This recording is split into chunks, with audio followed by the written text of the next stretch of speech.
setting. We provide the services for the injured workers, so that way they can understand obviously their abilities and limitations. This will be presented to them when we are gonna do the vocational testing. This is an eye-opener for them because they will really start seeing that this process is taken seriously, and it's gonna evaluate the potential they have in the career options. This way they will be more likely to succeed, and obviously this is gonna prevent to have any failed plan. And also job placement services, that's an aggressive, intense service we provide, providing them with weekly job meetings, job leads, networking, cold calling with them. Yes, we usually start this process early, so that way their chances to get employed is sooner. We will provide for them different tools that we're gonna set up for them so they can succeed in their job search.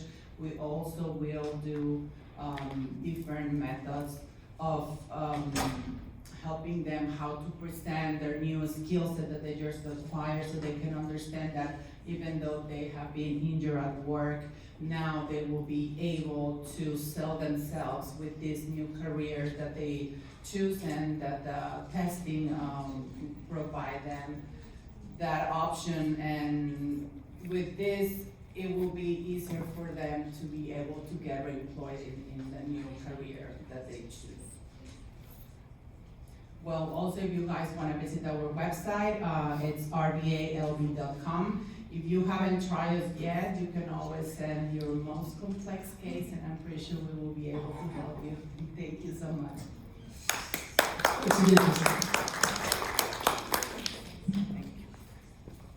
They also have some goodies in the back, so it's on that front table if you guys want some, I think they're chip clips, no? Eric, are those chip clips? No, it's Phone holders in the back, they're on that back table, so. Okay. All right, so our panelists today, we have Sue Hairstage. She is the manager, regulatory compliance over at Broadspire. We have Jolene Perney. She is the insurer compliance manager at the Nevada DIR. And then we also online have Stephen Samuels. I hope I pronounced that correctly. Chief Compliance Audit Investigator also at the Nevada DIR. And he is broadcast up here on our screen. For those online, hopefully you guys can see him. But he is also online for you as well. Okay, I'm gonna read Jolene's statements and then I'll let you do it. Yeah? Okay, yeah. Well, Anne would be here to do it, but maybe if I keep talking, she'll be here. All right, Jolene Perney is the Chief Insurance Compliance Unit for the DIR in Las Vegas. In her role, she oversees the benefit penalty, subsequent injury, and uninsured employers' claim account teams, leading the division's efforts to ensure regulatory compliance and insurer accountability. Before joining the department in 2023, Ms. Perney spent 15 years with the Department of Employment, Training, and Rehabilitation, serving in several key positions across the agency. She holds a Master's of Business Administration from Biola University, earned in 2022. Outside of her professional work, Jolene is an avid stair climber. She has completed the annual Scale the Strat event 10 times, climbing all 1,455 steps, 108 floors of the Las Vegas Stratosphere Tower in support of the American Lung Association. And of course, with a name like Jolene, she welcomes your best Dolly Parton rendition. Jolene, Jolene. All right, Stephen Samuels. serves as the Audit Unit Chief of the State of Nevada, Workers' Compensation Section. He is relocated to Nevada in 2016, beginning his career in regulatory compliance shortly after. Since then, Stephen has worked with the regulatory framework for the Division of Welfare and Supportive Services. I'm so sorry. The Department of Health Care, Financing, and Policy, and since November 2023, the Division of Industrial Relations, Workers' Compensation Section. So thank you to our DIR folks. Sue Hare, I'm gonna give the mic to you and let you talk about your lovely work comp career. And a long career it is. Good morning. I'm Sue Hare Sage. I'm currently the regulatory compliance manager for Broadspire. However, I also am a former DIR employee. So I've been in workers' compensation for a very long time. 1985. I was in diapers, so don't count my age. So I welcome the opportunity to be on this panel and hopefully be able to provide you some insight of back in the days and the way it is now. So thank you.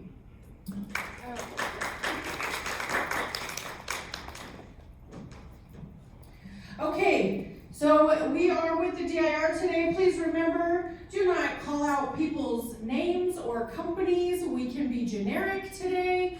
We're not going to call anybody out and throw anybody under the bus. But I would like to say thank you so much to the DIR for being here and coming with us today. We're very excited. So this is going to be fun. So I am going to give this over to Sue Hare and Jolene and Stephen and let them begin. You want me to go ahead and just narrate and ask the questions? Mm-hmm. Okay, so we have a series of questions that we have already developed. However, some of these questions I'm sure may go into a different, what's the word, path. Just if you are online, go ahead and present your question. In person, just let us know and we'll get the microphone over to you. So the first question, I believe may be for Stephen. Stephen, what does the claims audit process consist of from beginning to conclusion?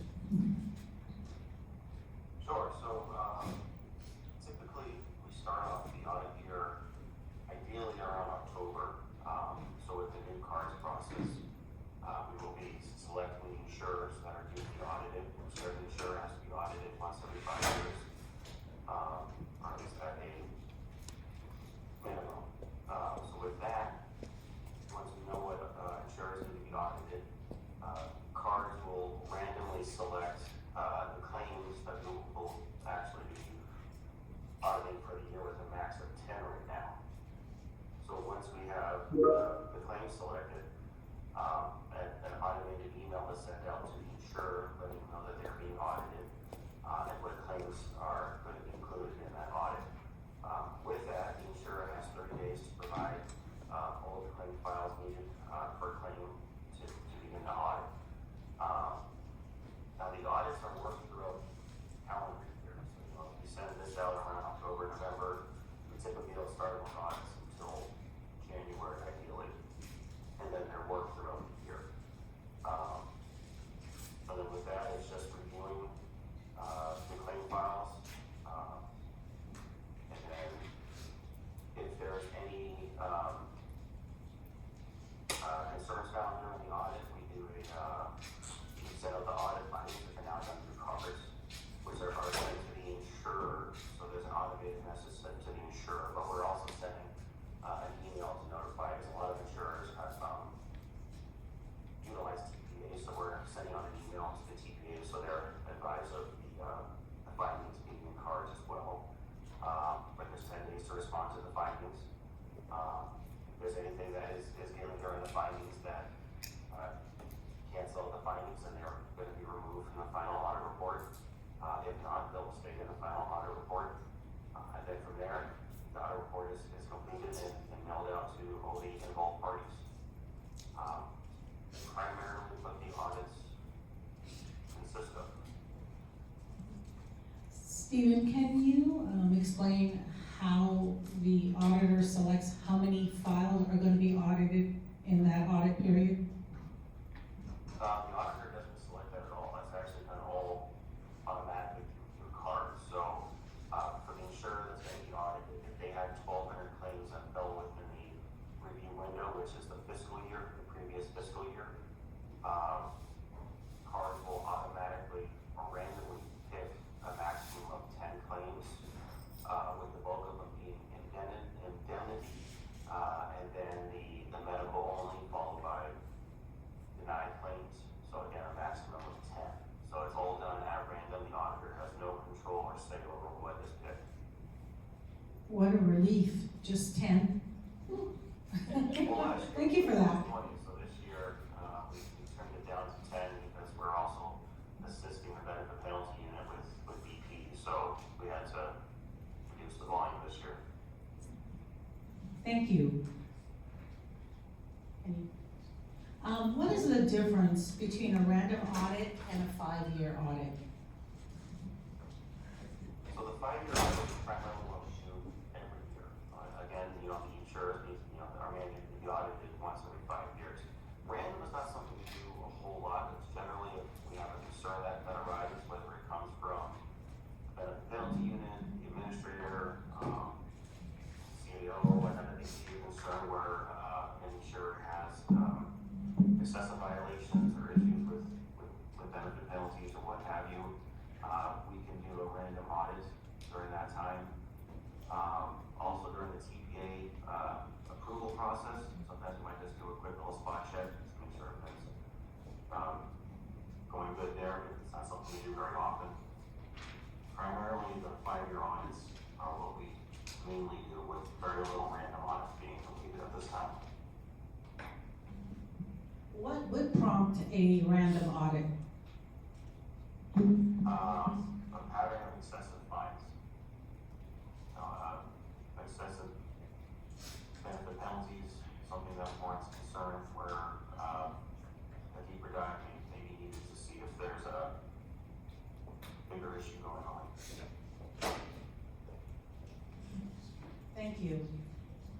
How is cards used for the claims audit process, and what's the difference between the way the audits were done in 2025 and how they are currently conducted? So prior to me getting hired, cards was not utilized much at all, really, for the audit process, with the exception of creating the determination, the NOCs, and the monetary fines. That's all done in cards. And it was also the storage unit, if you will, for files. But as far as the actual audit work, none of it was really in cards. So when I was hired, my big task was getting audit into cards. So with that, you'll see with this year, we've automated a lot of the functions that we have done, where, for example, cards now lets us know who's up to be audited. So cards has all the past history as far as the last time an insurer was audited. So that way every year it'll let us know what insurers are due to be audited for that year.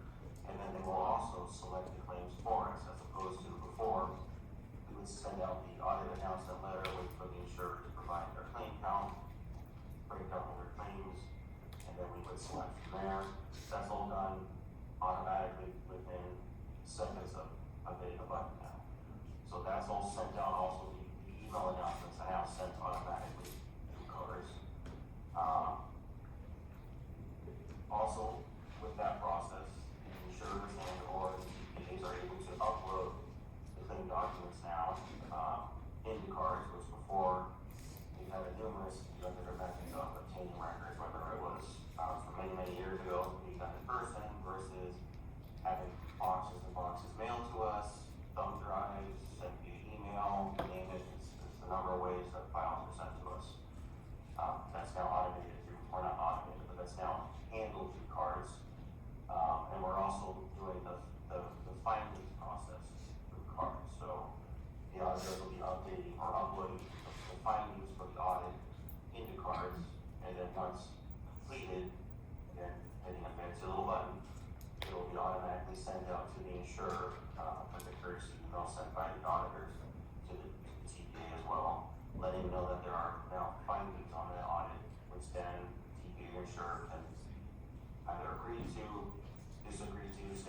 countrywide and provide any other, needed documents, missing documents or whatnot, for that claim. I think that's primarily the bulk of what we do for the audit, in cards now. That sounds like a great streamlining approach here of everything going through cards and making it consistent for your agency as well as for us out here in the TPA and insurer world. With I regard, just need to interrupt one quick second. There are cars that are outside in the red zone. I don't know where you all parked, but if they are in the red zone, you must move them because they are going to tow them. So I don't know who parked in the red zone, but maybe check on your vehicles. Oh, Anna did. They said several, so I'm not sure. Sorry, guys. Where's the red zone? I don't know. I was gonna go. It looks like lines that you park. Oh, right there. Well, I'm gonna go. Take 5. all right, well, we're gonna take a 5-minute break to allow people to go move their vehicles. Sorry.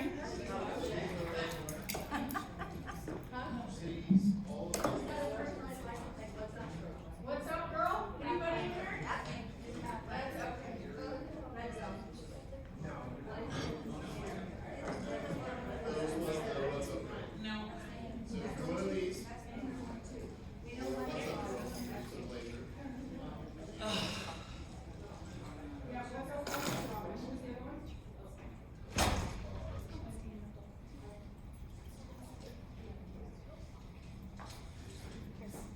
So Mercedes? I'm gonna take a picture with you.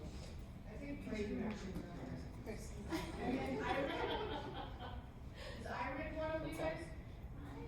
Honda Accord Sport Honda Accord Sport. with,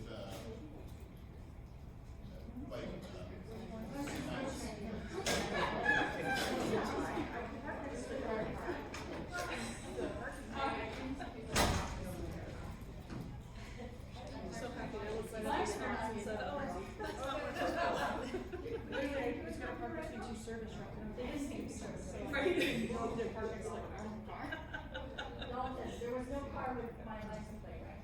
My last name.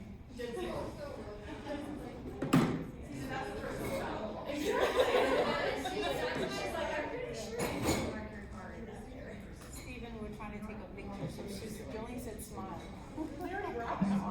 Yeah. Okay.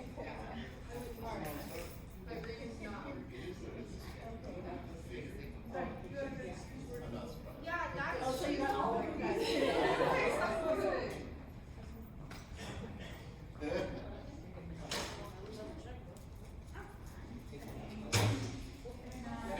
Nobody wants their car to go this morning. They all bring them up. You didn't park in the red zone, did you? No, I parked in handicap. Oh. I break the law too. I say the law is a baby.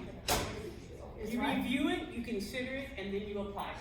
Okay. If you put your purse up there, we may raffle it off. I know, you saw that, you saw I this don't way. think that's a great idea. I switched it. No, just walk. Yeah, that would be, well, I wouldn't be able to leave because I got one of the fancy cars that you gotta have to go through that. You actually brought something? That has a battery. Thank you for getting all the cars. Oh, hey, what's happening? You look lovely up there. Steven, you look fabulous. Red zone, Oh, he's parked on you. No, you have to. No way. And my red Jeep was on. You look lovely. My truck that had the Gibson. Oh, was no. not there. Steven, you look lovely. You look familiar. You look familiar. Yes.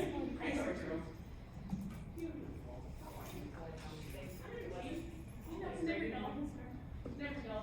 One time I was ill, I was dead. Oh, you did your free ride. Where did I get? What are they? Cell phone scanner. Oh.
get back my credit card. There's only one more car out there, it's a Chevy. Is that whatever, something girl? We know it's not yours, you don't drive Chevys. But I think everybody else knows, so I think we're good. Oh, I just said it's a Chevy. Sorry for those online. Yeah, no, that was perfect, that was perfect, that was perfect. That's exactly. And then did you see the other thing I have with Dean right now on the 4 days TTD with, Lakewood? It's a productive part, and it was screwed up. It's like a from the silverish So color? they want, Is that yours? AO, they want 4 days. It's like a dark gray silver color. He's a tacker. So, I Dalton just has sent the it, picture. so she gave me a little bit of pushback, and I said, isn't that cleaner? What? Sorry. Is this, She's chasing It's you. a Chevy. we do have a question online, so Stephen or Jolene or, I don't know who can answer this. What will happen to the claim file after it is uploaded into cards and the audit is complete or closed? Is there a DIR process for record retention? Yes, we have a record retention policy. This was one of the later questions, but let me see here, Oh, okay. but yes, we follow whatever schedule we have, whether it's 3, 5, 10, 15, some of them is even like 50 years, depending on, audit, what not it is, so, yeah. Did you say 15 years? 50. 50, 50? Ooh, that's. You that's a save long it time. for 50 years? Depends on, 50 years? It's not really related to the audit, there's a, the schedule has all sorts of different timers, and I think some of it's related to like, maybe Jolene might know better on this one, isn't, but I think it's some of the stuff that falls in your unit that has to hire many eons of years. So then my follow-up question would be, then are you able to go back? Do you hold them for 50 years and can't touch them again? Or let's say just, so something crazy happens, you have to see the file like 6 months later. Can you guys see the file 6 months later? Can you pull it up? So then all I'd have to do is send you what's happened in the last 6 months? I like the way you're talking today. There's a retention policy for different areas of the state documents, and so if anything is needed, public records request would have to be submitted and what you are requesting and why, and then we will see if we can provide it. Fascinating. Okay, we're gonna move on to 4? We do have a couple of other questions online. Let me go ahead and read these. Let me just say, my crack is in my car and I am horrified. Go get it. I will. Oh, okay. Has there been any change in the subject matter or criteria in the carrier audits? Can you outline the basic criteria subjects audited, timely compensability decisions, response to correspondence, use of forms, accurate wage, accurate benefit payment, timely benefit payments, compliance with decision and orders, etc.? Do the audits include audit of the required transactions, claims, updates with cards? Have any overall trends in audit findings been identified across carriers or TPAs? I know that's a lot, so do you want me to start with question 1? Well, the DIR report came out, recently with, all of that information regarding patterns and what they have identified as actually broken it down percentage-wise as well. I'll let either Stephen or Jolene, but that report is available. It's public record. I did see it. So has there been any change in the subject matter criteria in the carrier audits? Let's start there, I guess. Subject matter of the carrier audits. No. I'll let Stephen answer that, but I don't think there's any change in it. It's the same thing, everything. If I'm understanding the question correctly, I mean, the audit itself hasn't changed. We look at the whole claim file and follow a series of events pretty much. I don't know if I'm missing the point of the question possibly. Yeah, maybe whoever wrote that question, who is it? Mercy, Yeah, specify. Yeah, can great. you outline the criteria or subjects audited? No, it's in, you That can- report? Yeah, you can find it in that report, and it's extensive, it's everything. They don't, when the DIR obtains the file, whether it's on a complaint or whatever, they look at everything. They start at A1, and they go all the way to today. And whatever's in it is in it. They don't, and then they'll highlight what they do, you know, like if they're looking for something specific, but they look at everything. Do the audits include audits of the required transaction claim updates within cards? Ah, well, that's assuming that cards is appropriate. Repeat it. Do the audits include audit of the required transactions or claim updates within cards? Oh, so that's saying when you guys are doing audits, do you verify the fact that we've registered the D36 or? Like through cards, do you guys Is it eight? verify? Is that what? Yeah, did we do it right? Do we have the right body parts? Did we do all of that stuff correctly? That's more of like a medical unit. They Yeah. review things of that nature. That's not necessarily part of what we do in audit. I love their answer. No, they don't. I love that answer. You're a Have good any man. overall trends in audit findings been identified? Yeah, and I believe, 2 conferences ago, I went over, I don't have the information in front of me, kind of not readily available, but, yes, there are trends. I wasn't prepared to speak in that today, so I can't really speak with conviction of what I recall seeing, but, I know there's been issues with forms, for example, not being filled out, completed late. We see a lot of that. With complaints, we see a lot of failing to respond within 30 days of any kind of request. We see that one a lot. Outside of that, I don't have the data in front of me right this minute to really fully answer that. That was a great answer. We appreciate that. Because basically, again, everything. So another follow-up question, I guess, with regard to that. If a physician puts in a complaint that bills have not been paid, you guys send a notice to the TPA requesting a full file. Do you guys audit that entire full file, or do you just go after what the question lies in? Can I answer that for a minute? That's the medical unit. If it's a provider issue, that's a medical unit, and they function very differently than the other units. And so that medical unit is gonna look for that stuff.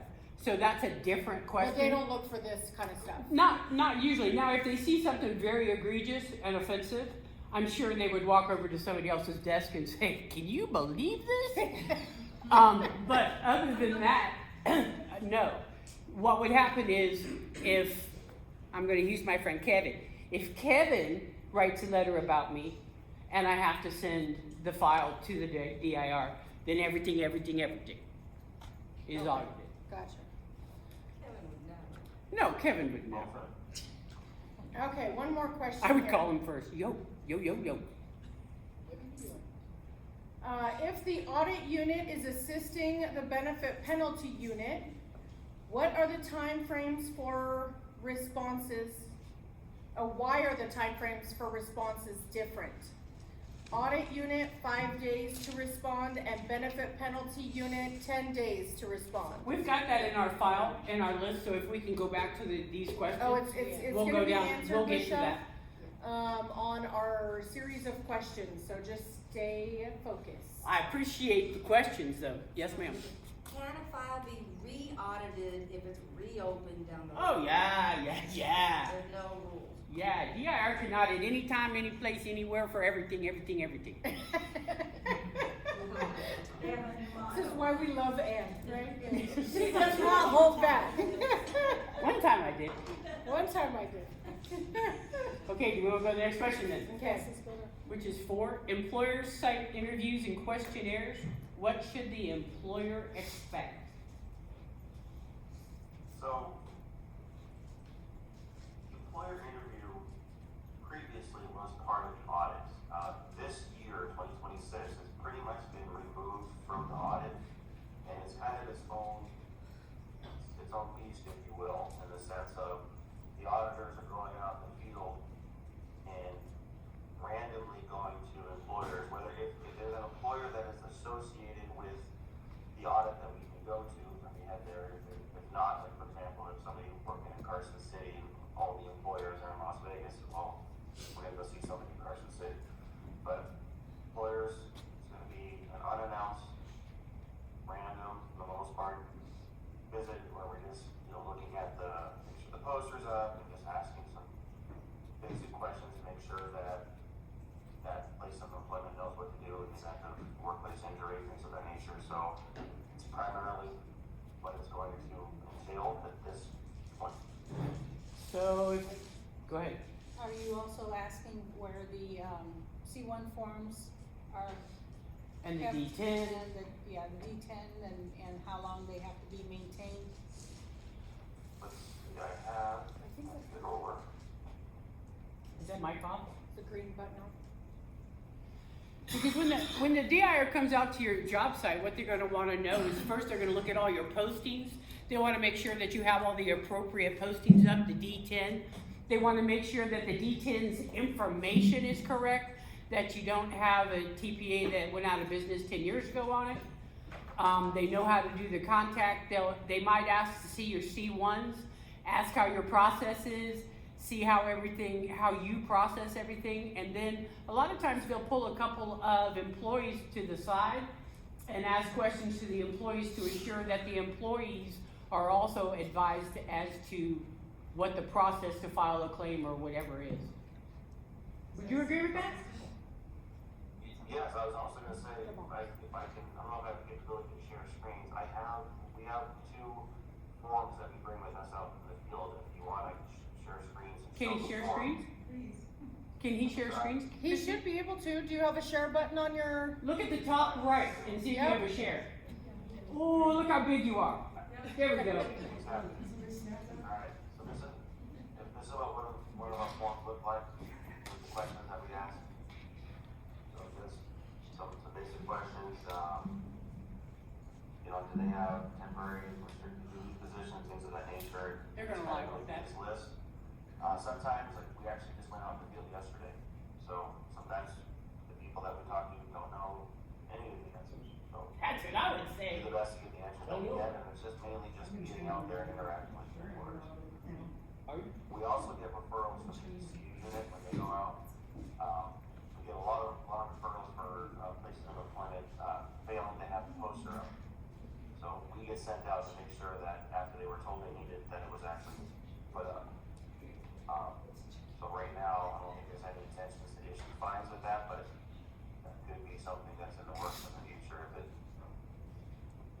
that continues to be an issue or whatnot. We'll see what that looks like in the future, but we do the ECU referrals as well. And we have this form, and we also have, It's an employer compliance unit. yes, ECU. I didn't know that. That's why she said that out loud. I asked about it.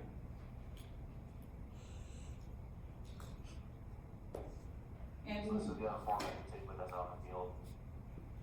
Verify that Melissa was on site or not. That pretty much wraps up the employer interview. And then is there like a rhyme or reason to which employers you hit or not, or? No, it's random to catch you with your pants down. Duh. If we can tie it back to the audit that we're actually working to try to, but. No, you yes, can't have pants down. Las Vegas, No. Carson City. That's a lot more places of employment than Las Vegas. So it just, you can, if an auditor here in Carson City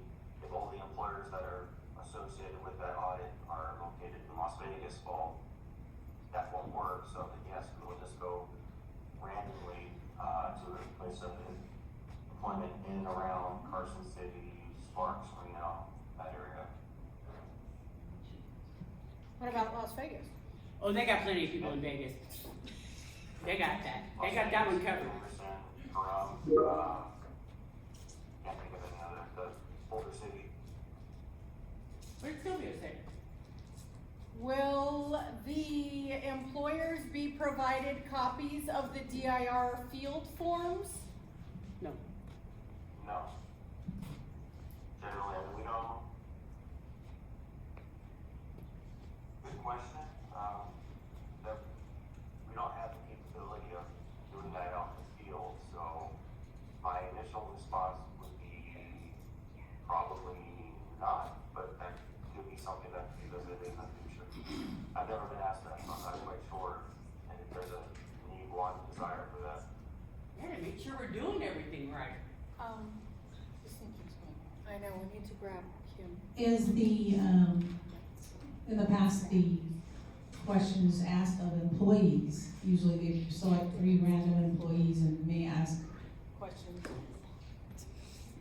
Is that still? Just speak loud. is that still in existence? As part of the employer site visit, in the past, randomly, Select. In the past, they randomly select employees to interview. Is that still part of the process? Yeah. That's how they get the real information. I'm not familiar with that, if that's something that was done prior to my time, just with each audit, we do 1 visit, that's it. So as far as who is contacted, I mean, generally, ideally, we would want to speak to somebody from HR, but a lot of the times, HR is in Texas or something like that, so it's generally whoever has the luck of the draw, we get to talk to there. Lucky.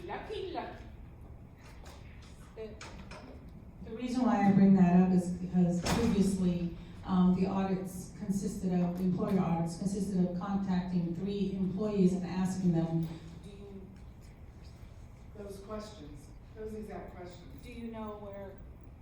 Just speak loud. This is not working. Do you know where the C1 forms are, made available should you get injured, or they'll ask just random questions like that of the employees, so that way, kind of to support whatever it is the employer's, telling them. So that's the part I was asking, do you guys still do that, or just keep it with HR or whoever the manager is?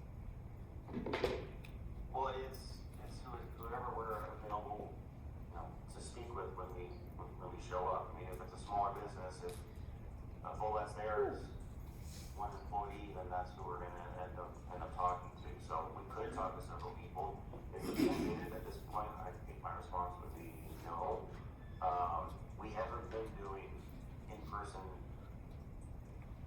site visits. This is, you know, pretty, I don't wanna say it's not new, I mean, we have a history of doing this, but, since I've been here, everything's been done primarily over Teams, so it's been scheduled, talking with the HR person or whatnot, asking me questions there, but this is the first year kind of going out, so I can't speak to the past history. This is pretty much the pilot program, if you wanna say, for what we're doing right now, and yesterday was my first outing, so, I don't think we're necessarily speaking free. It's primarily who we can get, depending on place of employment, but it's unannounced, whoever we get, it's who we talk to, whatever answers we get, is what we walk out with.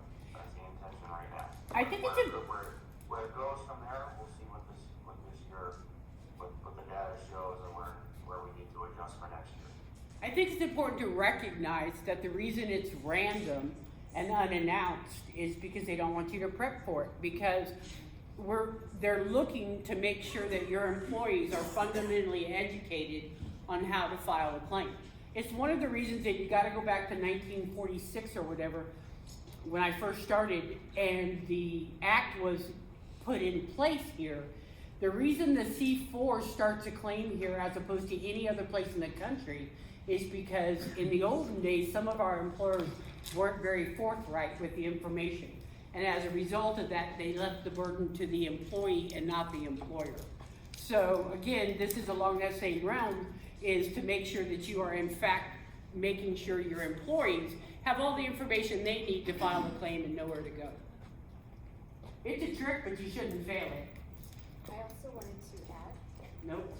You're gonna have to talk louder. Okay. I also wanted to add that there's a lot of information on our website that is available for employers, for injured workers, for TPAs. There's a lot of information on there.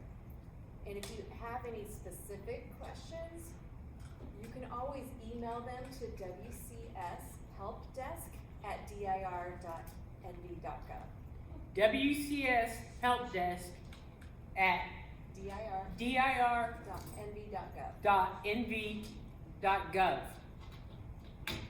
Can we put it in the chat? I can't. Okay, Okay, go the ahead. calendar. Tell me again. WCS Help Desk. My iPhone's in charge of my life. WCS help desk At dir.nv.gov.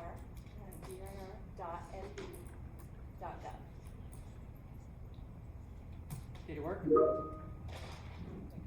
Woo-hoo! You're brilliant. Brilliant. Like I mean Okay, can we move on? How does an auditor determine when to issue an administrative fine versus a notice of correction?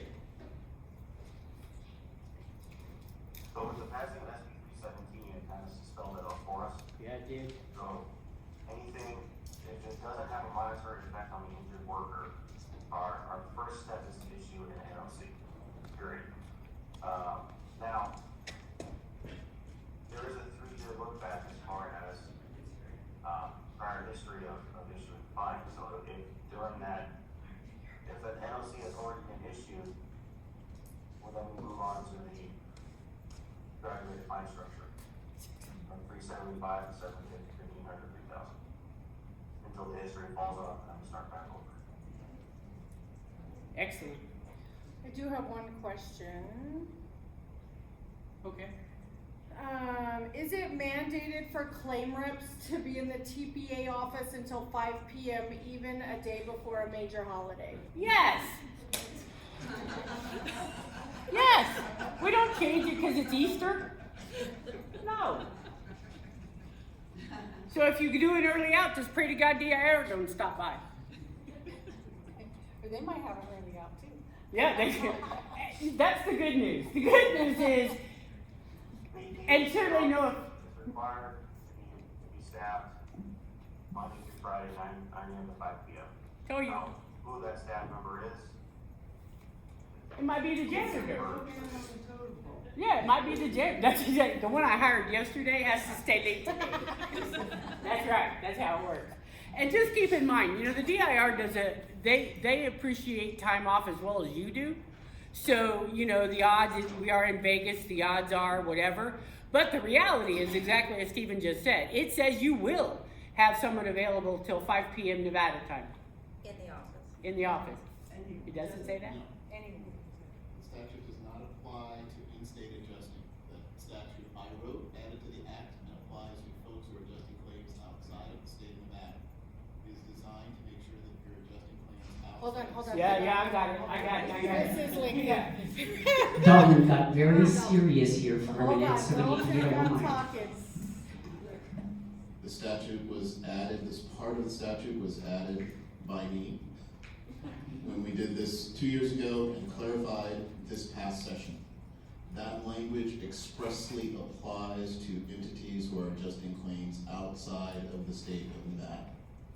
The intent is to make sure the claimant's counsel, the NJA and others, we got Kevin in here, who wanted to make sure that their clients had access to adjusters, that you would not be on Eastern Standard Time and thus unavailable, that you would not be closed for some New York State holiday on a day we need to be open. So that provision is expressly tied to adjusting claims outside of the state. There is no provision in the act that addresses those who have brick and mortar folks in-house. Okay. Nor was there ever. we're gonna leave it like that is because I wasn't here in the beginning. We don't want adversarial. He wrote the act, he knows. So if that comes up, you know who to call. How does the auditor determine the amount of the administrative fine?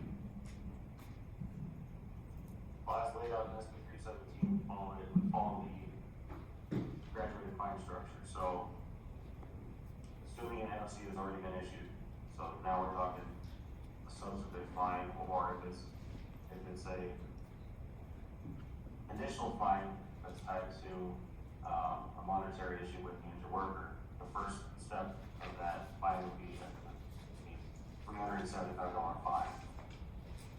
Anything after that would be considered a substantive fine. So if there's a record of a previous MA being issued at 375, and we're getting ready to issue a second fine that's not part of that same audit, same complaint, or what have you, it's completely another case, if you will, that would be a subsequent fine, and then that next fine would be issued at 750, and so forth and so forth. So it's not up to the auditor or myself or anybody. It's strictly based off of past history, what's there. Is that past history, the 3-year? For your look back, correct? And then it Whatever starts within over? that 3-year window, that's what is in play, and then once there's no longer any history, it's considered an initial fine, and it starts over at either the NOC or the $375 fine. And remember, administrative fines go to DIR. They are not fines that would go to the injured worker in any way. Right. Okay. Next question. Who wrote this question? Why does the DIR require 10 days to respond when the NAC 616C094 says you got 30? Well, the more appropriate NAC here would be 616-8110. 8410? Yeah. So it says within 30 days or specified within the request. So a lot of our requests are within 30 days.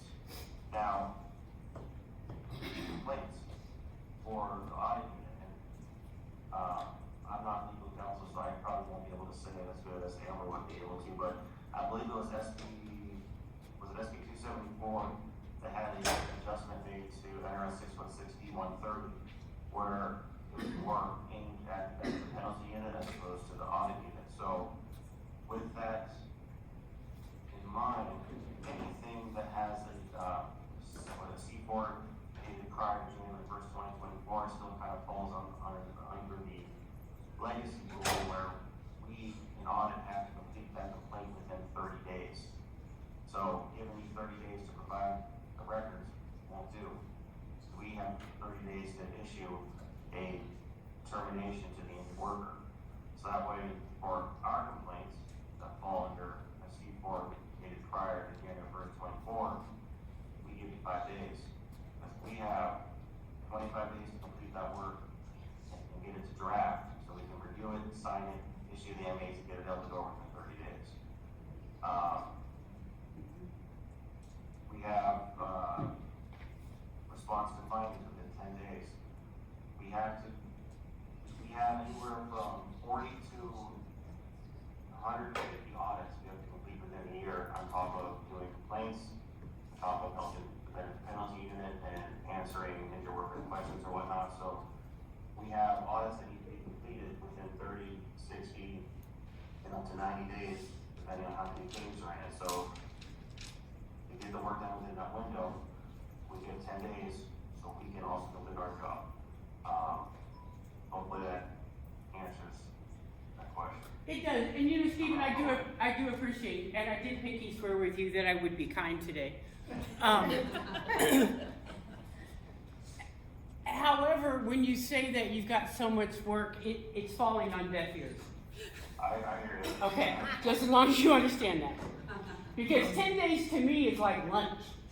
I mean, that's how fast it goes by. So, you know, when you guys trim those numbers, it's chaotic on my end. Not because I'm trying to create or invent or any of that shit.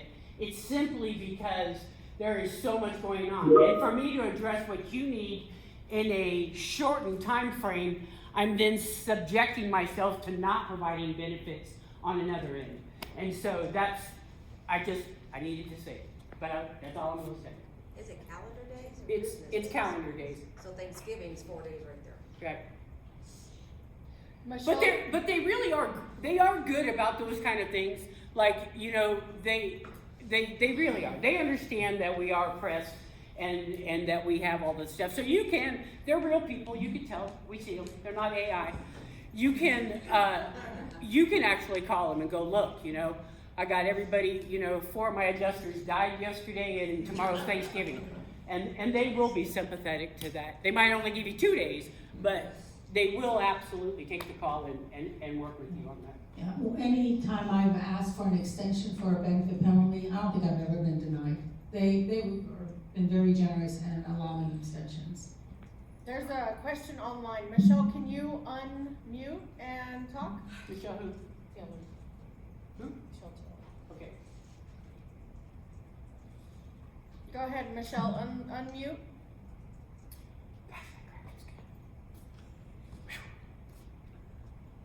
Mom goes out of business, I'll be sad, I'll be tired.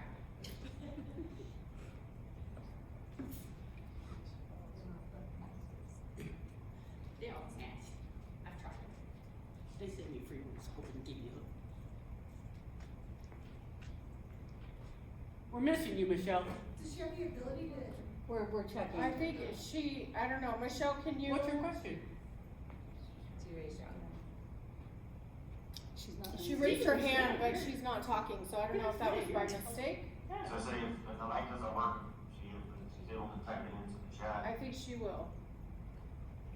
Oh, here we go. Hey, can I hit a side question for a second? When the, No. oh, yeah, smart, very smart.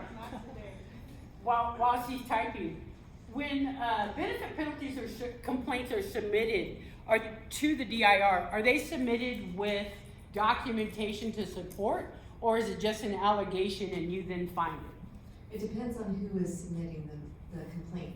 If it's the injured worker, because we have a lot of benefit penalty complaints submitted by the injured worker. I feel it. So as an external cards user, they do not have the ability to submit or to attach supporting documents. So what happens when an injured worker files a benefit penalty complaint, we follow up and we send them an email and we give them a time frame to submit their supporting documents. If we have not heard from them in 24 to 48 hours with the time frame that we've given them, then we send a letter in the mail. And then we give them 10 business days to supply that information. As well as for counsel, if they are submitting a benefit penalty complaint on behalf of the injured worker and they're not logged in to cards as a registered user and they have not supplied information. We had one time where a benefit penalty complaint was filed by an attorney and it was a very generic, very common injured worker's name. There was no claim number, there was no date of birth, there was no employer, there was nothing that we could begin to research. So we sent the attorney's office an email, followed up with a phone call, a letter, and let them know that there's nothing we can do to move forward on this. And so then we sent a letter that gave appeal rights, and we told them that we had to close it because we just couldn't proceed with that complaint. So attorneys or the designated person in cards for their office needs to be registered and logged in and attach their supporting documents. Does that answer the question? Perfect. Yeah, that was beautiful. Thank you. Is Michelle up and running? Did you get any question? No, I don't know. She said I tried to open her mic, but it's not working. Does she want to text it to me? Or call She me. can text it to me, Michelle, if you wanna 702-469-3002.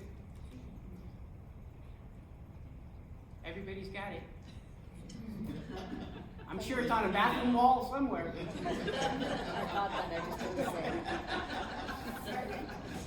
Do you guys wanna take a quick break and then come back at Okay, 10:15, 10:20? it's 10:10 now. 10:20? So 10:20. Yeah. Potty break, All right, 10:20. Steven, break time, go to the bathroom, do your thing, get a cup Huh? of coffee. Yeah. If they go into their settings and increase your volume, you don't have to put that mic there, the rest of us will hear. See how smart she is? It's all the way max. It's all the way max.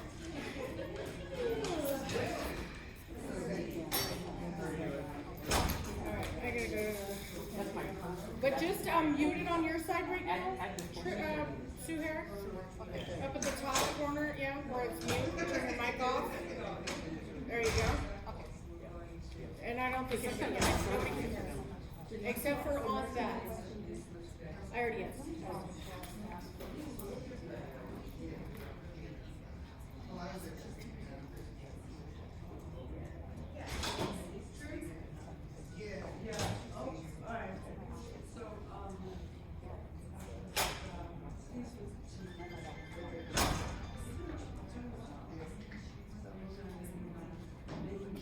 That's great. Hi. That's all right. What's up? What's your question?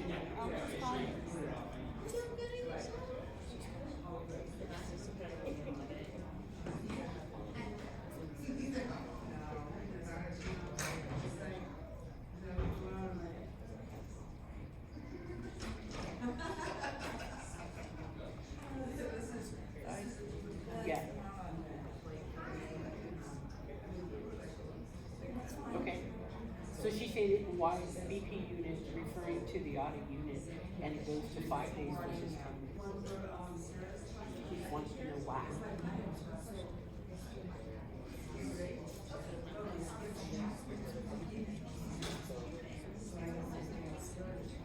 Okay.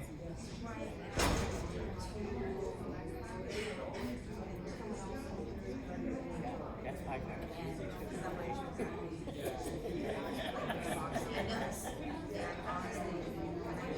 Oh, I had to pinky swear. It was strong negotiations. It was strong negotiations. Yep. Oh yeah. Absolutely. Absolutely. And Sue Harris standing next to me, so we'll ask you. We got it. My pleasure, Michelle. Bye. You want to see my new boyfriend? You know, when I saw a psychiatrist, they said you gotta find a reason that releases something like that.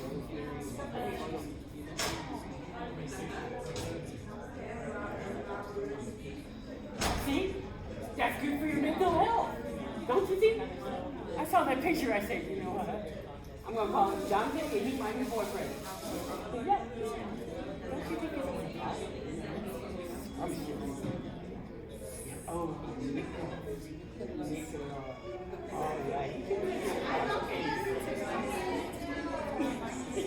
and my Jonathan.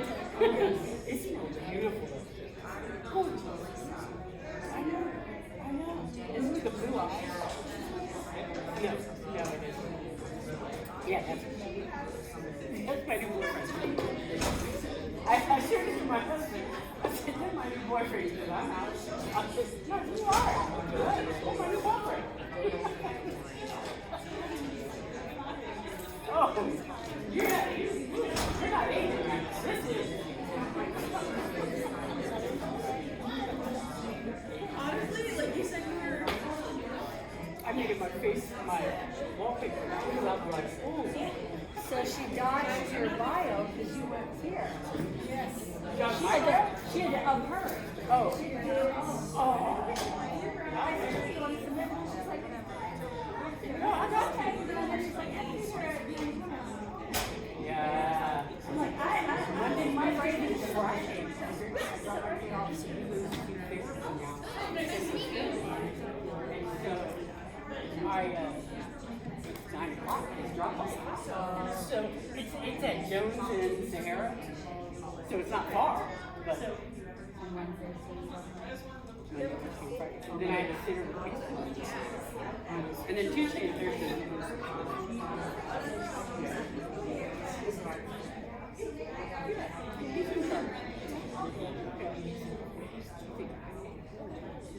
He's so much more. They say you're not happy. And I'm like, I don't know where it's not.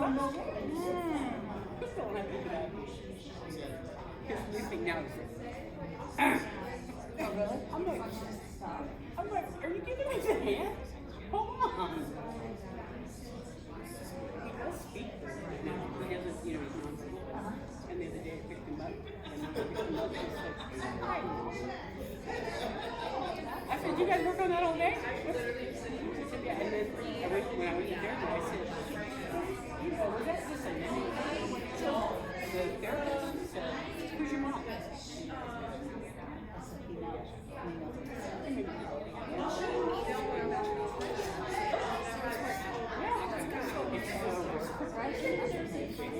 And he uses this, oh, that's my new boyfriend. That's my new boyfriend. Yeah, I'm gonna see his girl. Yeah, Nico. Yeah, Nico. That's a good one.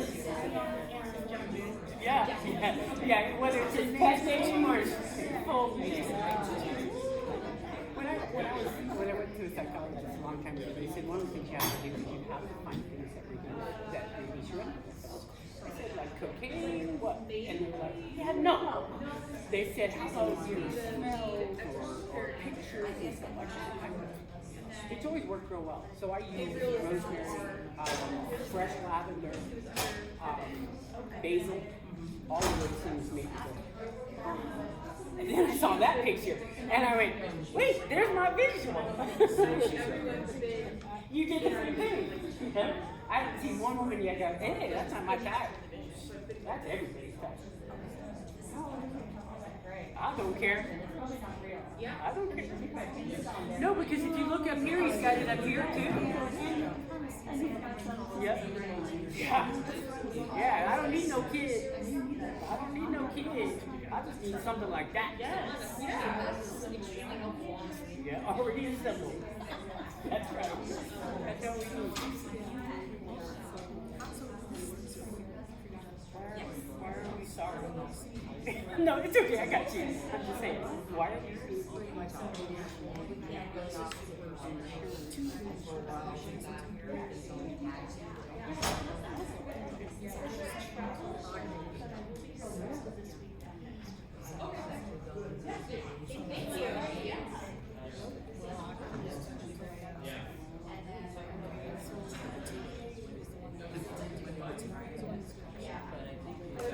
Same like it's because it's the audit department doing it. Because the audit department sends everything. For sure, that's exactly why it's happening.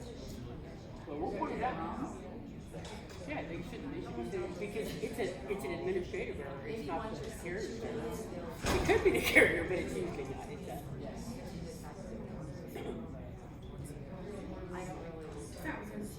Yeah, I don't need them to. I don't need to do damage control. Yeah, damage control.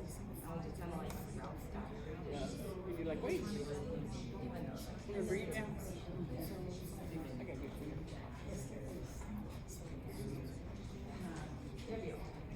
Oh, look how cute that bunny is. I need food. I gotta go get the bunny. Oh,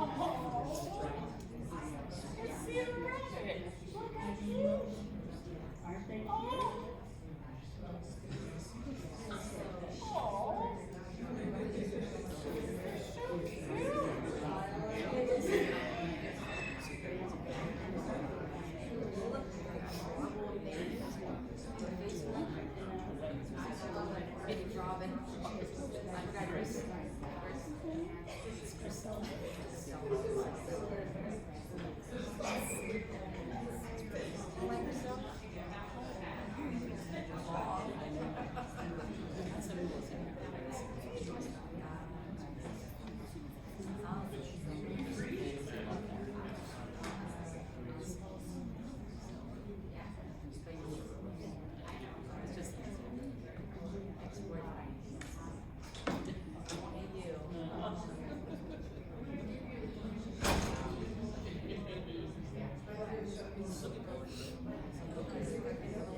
because we invited them and we want them to come back.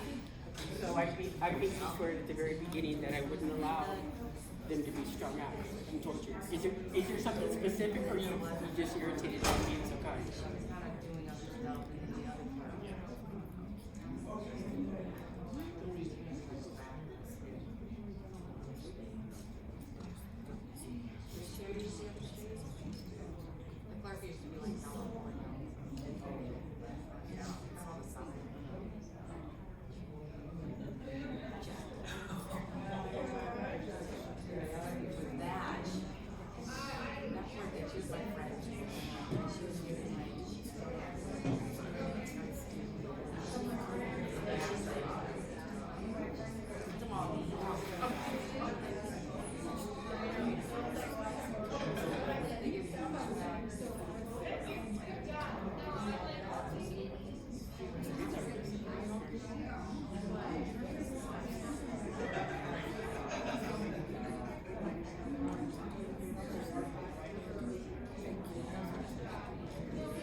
Not, I mean, I will address the fact that the D30, the car is still in need of repair. Give me 15 minutes.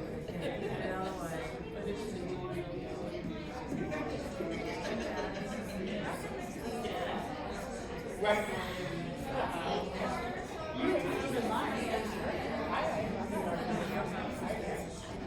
That's perfect.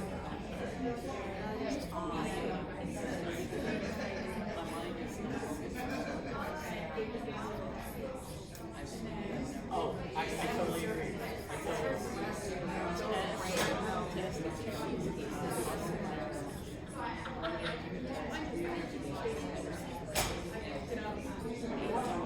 It's true.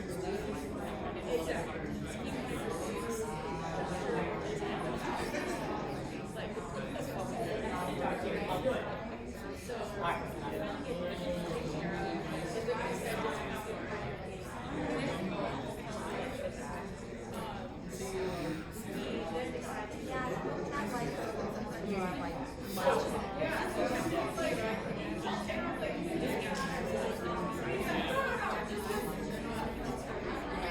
You said, hold on, let me give you your hand.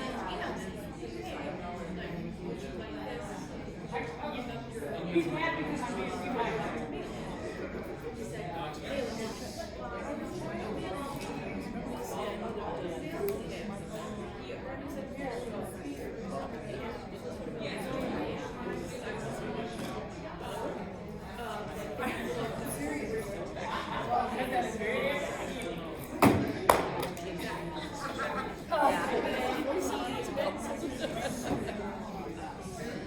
Okay, we're gonna go ahead and get started again, if everybody can make their way back to their seats.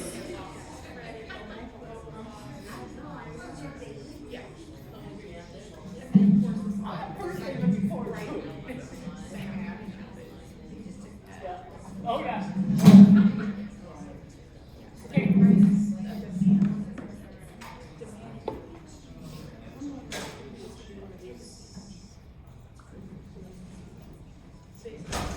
Because they can't hear? It's hard to hear like in here Stephen talking because it's coming from the computer. So we need to put the microphone, the speaker with the microphone on the bottom.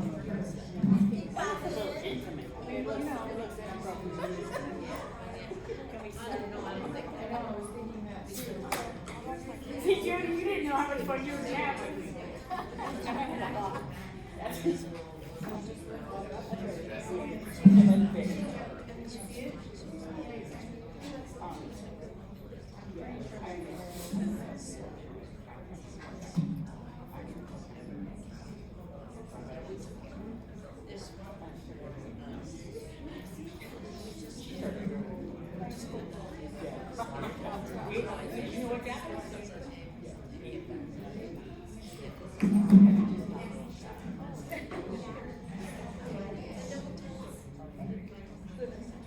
I'm very secure. to see who will take care of it. I can't. It's caused me much angst in my life. I am not shocked. You can't keep them out. Oh, Suhair, can you unmute it on your side, please? Let everybody. And what question are we on? We are on question 7. No, 8. 8. But I have to look to see, we're gonna have to stop for a second and talk about BPs because it's a painful situation. And that's what part of that phone call that you handed me that I'm not happy about because you like that. That was part of it. Oh, Steven, you came back. I'm so glad. I didn't run away yet. That's good. Maybe now. We'll see. So obviously we need to stop and talk about benefit penalties for a minute because they are, in fact, shortening the lives of most of our adjusters. So currently the BP unit is referring the BPs to the audit department. And as a result, we're getting 5-day versus 10 days notice to comply. Are you aware of that, Jody? Okay, so when somebody files a complaint, it is up to DIR to determine which unit it goes to. How do you do that? So just to give you an example, we have quite a few, both injured worker and legal counsel that will file a medical complaint, but they reference a decision in order. That is not a medical complaint. So it is then transferred to the benefit penalty to investigate. So if there is a benefit penalty complaint that comes in through cards and we review it and there is no decision in order, there's nothing that it cites, 6160, 120 in a subsection, and there's nothing that we can issue a benefit penalty on, then we transfer that to the audit unit. Because we can't transfer to the medical unit because their primary purpose is when an injured worker keeps getting bills sent to them directly, or they have providers that their bills are not getting paid. So that has nothing to do with a medical complaint. Does that answer the question? Yeah, it does. I appreciate that. Thanks, Tony. The other BP is, why are we seeing BP determination letters being sent to the insurer as opposed to the TPA, who is the alleged violator? That I don't know. You guys are messing with them. That's why you're messing with them. If you'd like, I could research that. Would you? You can send an email to the benefit. The email address is benefitpenaltyunit@dir.nv.gov. Now that's a scary one to give out. And if you have specific questions, make sure that you include the ticket number or the CM number, the injured worker's name, something that would help us to research that, and then maybe I can get an answer to you, or the team could get an answer. I'm gonna guess that whoever made or however the decision was made to send all the information and audit information, audit notices, etc., are all now going to the insurer, as opposed to the TPAs. Whoever made that decision, I bet it has something to do with this decision. Because it's a misunderstanding of how we are working that made that decision. And that's because when you send it to a carrier or my insurer, they're in Florida, they're in wherever. It goes to the secretary then sends it to so-and-so and so-and-so. And when it gets to me, it's 5-10 days already. And it came to me with a missile because now my carrier is freaking out because why you got the DIR looking at you. So for a mental note, whoever made that decision, that's what I'd like to see reconsidered. Because you got to include the TPAs, the people who are here in Las Vegas or in Carson City or in all the beautiful Nevada. So we can address it to you guys timely and not have to deal with all the other, because we deal with all the other anyway, because they do get notice of it, but it needs to come to us first. You Okay. said it was benefit penalty unit at? dir.nb.gov. That's beautiful. So don't send any complaints, please. We Okay? also had some, questions about emailing and phone calling to DIR and not getting responses back. I never get called back. Yeah, emails are the best way, cause they like us, they're not at their phones all the time, they're working very, very, very, very hard. So, email them. And if they don't escalate, Email is best, to be honest. say it again, Steven. Email is best. Yeah. Usually, I might come in, I might see a red light indicating I have a missed call. But, you know, it takes a minute to get through the automated phone system to retrieve the email, and half the time I can't hear the person that's leaving a message or they're talking so fast. Couldn't understand or write it down if I needed to. But then I walk in, my day's kicking off just like your day, and next thing you know, pull this way, pull that way, and email's a lot easier, because right there in front of my face, I can easily respond to it as opposed to the message that half the time I can't even understand. Oh, we Do understand. you I have get a those time frame to which your response for your emails take? I mean, is it 24, 48 hours? What is your turnaround? Ideally, yes. Usually if we're out of town, we'll have some kind of away message, kind of letting you know that response is going to be delayed. You know, I go back to 120 emails, and sometimes, unfortunately, an email might get buried or misplaced, and, you know, if I don't respond, you know, don't hesitate to nudge me going, hey, what the heck? I try to respond as quickly as I can. And certainly don't want to keep anybody waiting, but I appreciate that, I do, I appreciate that, but let me tell you, I've been on vacation for 36 hours, and right now I have 380 unanswered emails. So I appreciate what you're saying, but, you know, we're all in that, that's the joy of this business. So my next question is, when we escalate it, how do we escalate it? So let's say I send it to Billy Bob at BP complaint, whatever. How do I keep, if you don't answer me in 7 days, and I'm giving you 7 versus 1, how do I escalate that? How do I get the attention from you when I'm trying to get an answer? And it's not for me, because I never want your attention personally, but my providers do. My providers are asking, you know, if they're trying to get something done, how do they escalate it if they're not getting a response already? Well, if you're talking to the AA, if you're talking to the auditor, you can take it to their lead, you can take it to, you know, me, the chief, you can send it to the help desk email, which goes through the primary secretary of our state, and then it's dispersed from there. You send it directly to the administrator, and for them to respond.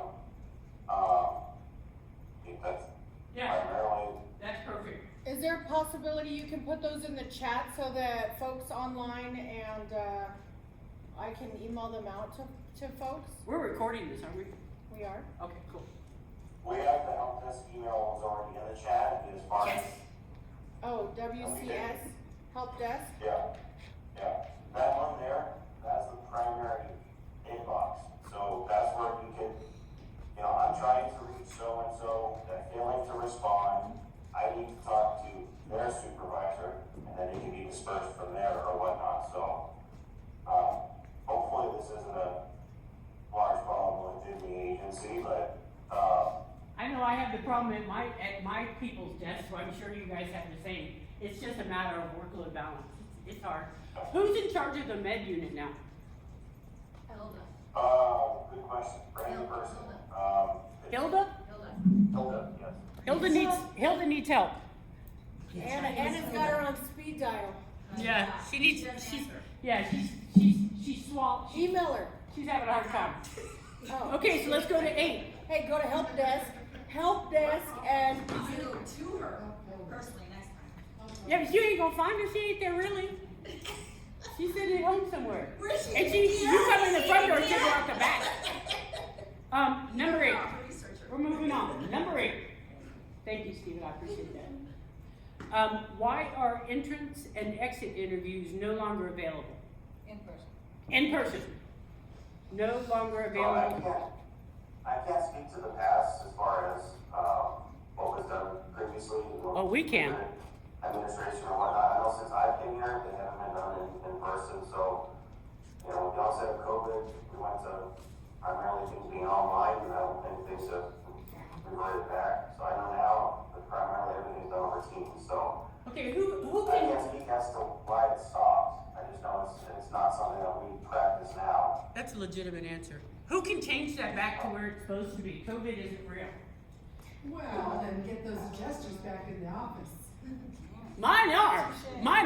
My adjusters are in the office. They work every day. How many times I've talked to various different TPAs about, you know, wanting to work remotely, not having the office up in those Okay. places. Okay. So that's a question that we're gonna have to escalate to higher. What do you, exit internet, what are you talking about? Exit internet for what? For claims audits? For our audits, what used to happen is we'd have our claims audits, and at the very beginning, we'd all sit down and shake hands and say we're gonna play well.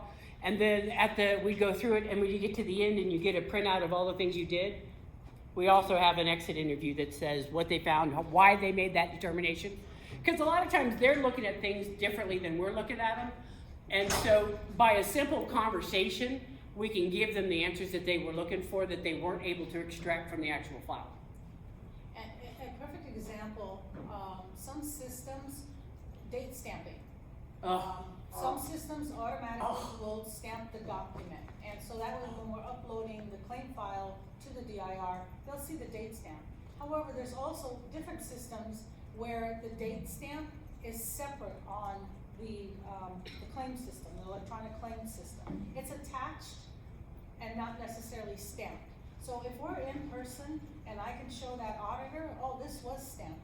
This is not a violation of missing date stamps.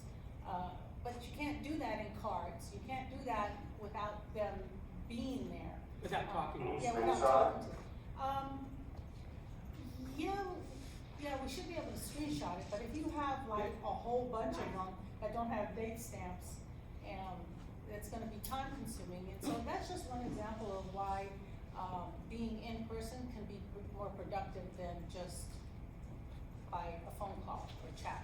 But but that goes back to the fact that we all gotta come sing Kumbaya together and come back to the office. Okay. I mean, I would support that decision, I'm just saying. Yeah, for a marketer, hell yeah, you Support would. that decision if everybody agreed to go back in office. Number nine, informal appeal process for audit findings.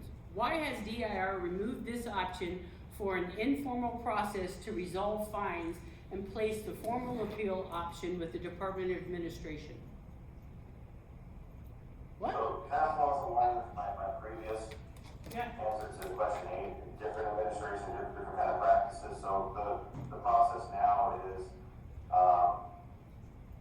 if you don't agree with the findings or whatnot, they must be appealed. Now, once that's done, you can have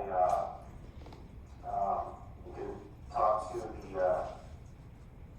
can't think of my words today. You can meet with our legal counsel to discuss a possible settlement. I get those emails all the time from our legal, so-and-so working with them, trying to, squash this, reduce that, or whatnot. So that's still an option. It's just not done at my level. I don't have the authority to make that choice. Yeah. Decision, if you will. So it has to be done through legal. See, one of the things that is frustrating is one, the delay of having to file an appeal. 2, you're removing it from one state agency into the hands of an agency that's already inundated with hearings, appeals.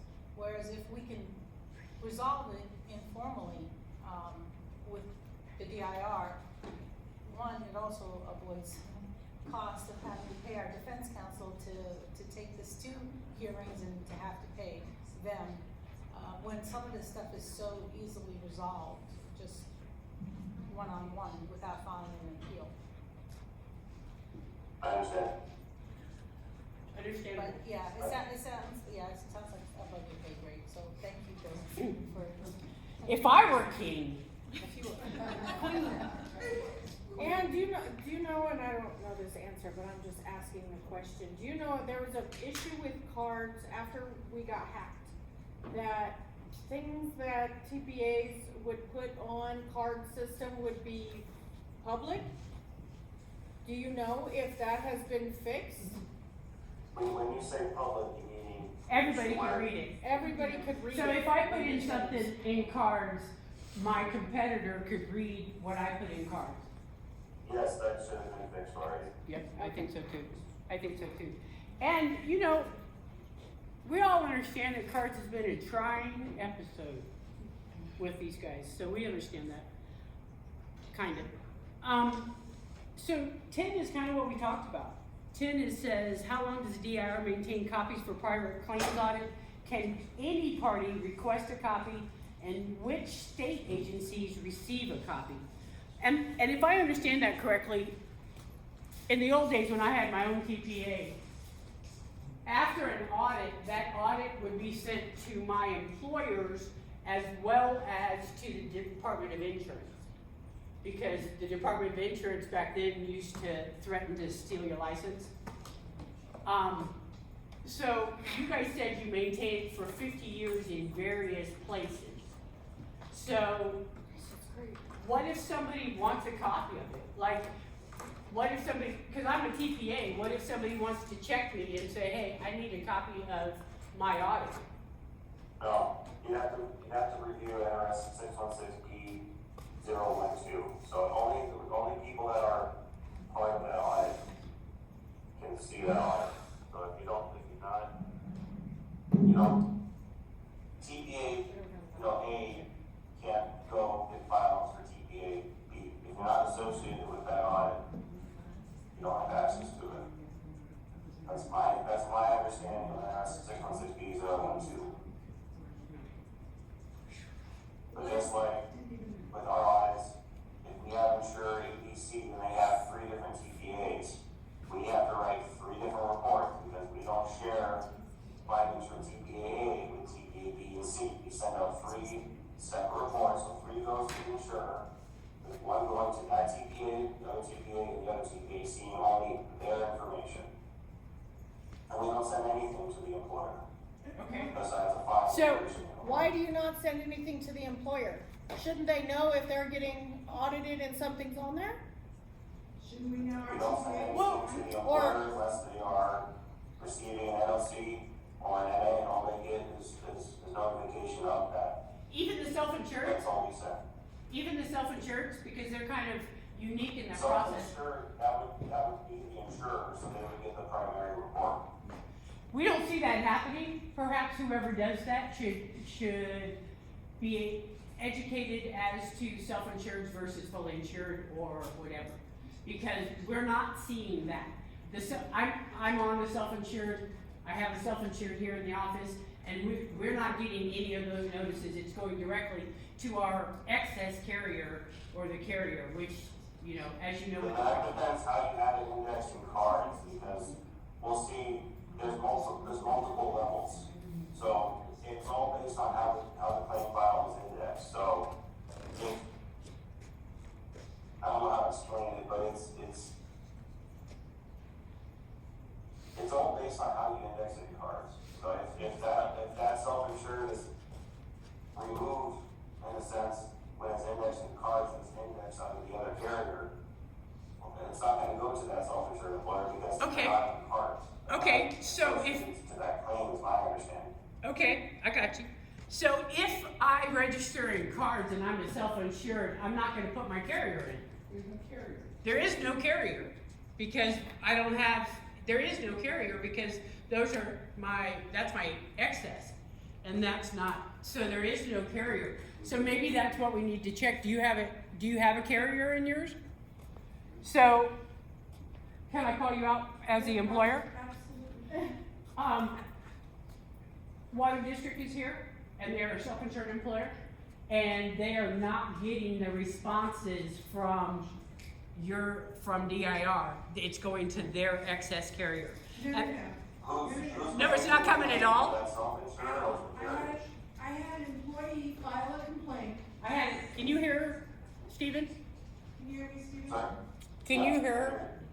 I had an employee file a complaint, DIR audited and fined the TPA, and I was never advised of it until it was part of a package at appeal. Ooh, Yes, so I was told that employers do not get notification, and my TPA's business practice is not to notify me if the DIR is auditing them on my files. So the DIR is not notifying me, and the TPA's business practice is not to notify the employer. It's all top secret. So maybe there's something that we can, you can do some back work to see, and we're not calling you out, but just do some back work to see how whoever's doing that is handling self-insureds and how self-insureds are identified. Because if someone has been given the notice, you don't send it to the employer, maybe they haven't had the complete education to understand that employer is self-insured and fully fiduciarily responsible for every dollar. So maybe you guys can take a note and back look into that. And there is a statute that says the self-insured employer will pay the fines and penalties of the TPA. Yeah, I love that statute. I love that statute as a TPA. I should know. Yeah. I think, isn't that referring to the benefit penalty side of it though, not? It's all of it. I want to say something about this. It says any. It doesn't. I'd like you to say only, but it says any. The statute, that reg says, or that statute says any. All our actions are, everything lives and dies based on what's in cards. So if it's not indexed correctly, or if it's complicated to the point where it can't be indexed correctly, that makes it difficult on our end because we don't know what we don't know. So if what we see is the responsible party is insured, but it's also, there's a self-insured employer that's also tied to it. If it's not indexed under that, we're blind to it. Okay. And that, all that information is in cards? That's more of a cards help desk issue than an audit issue. So I can only speak so much on that because You might whisper to them that we're gonna come at them.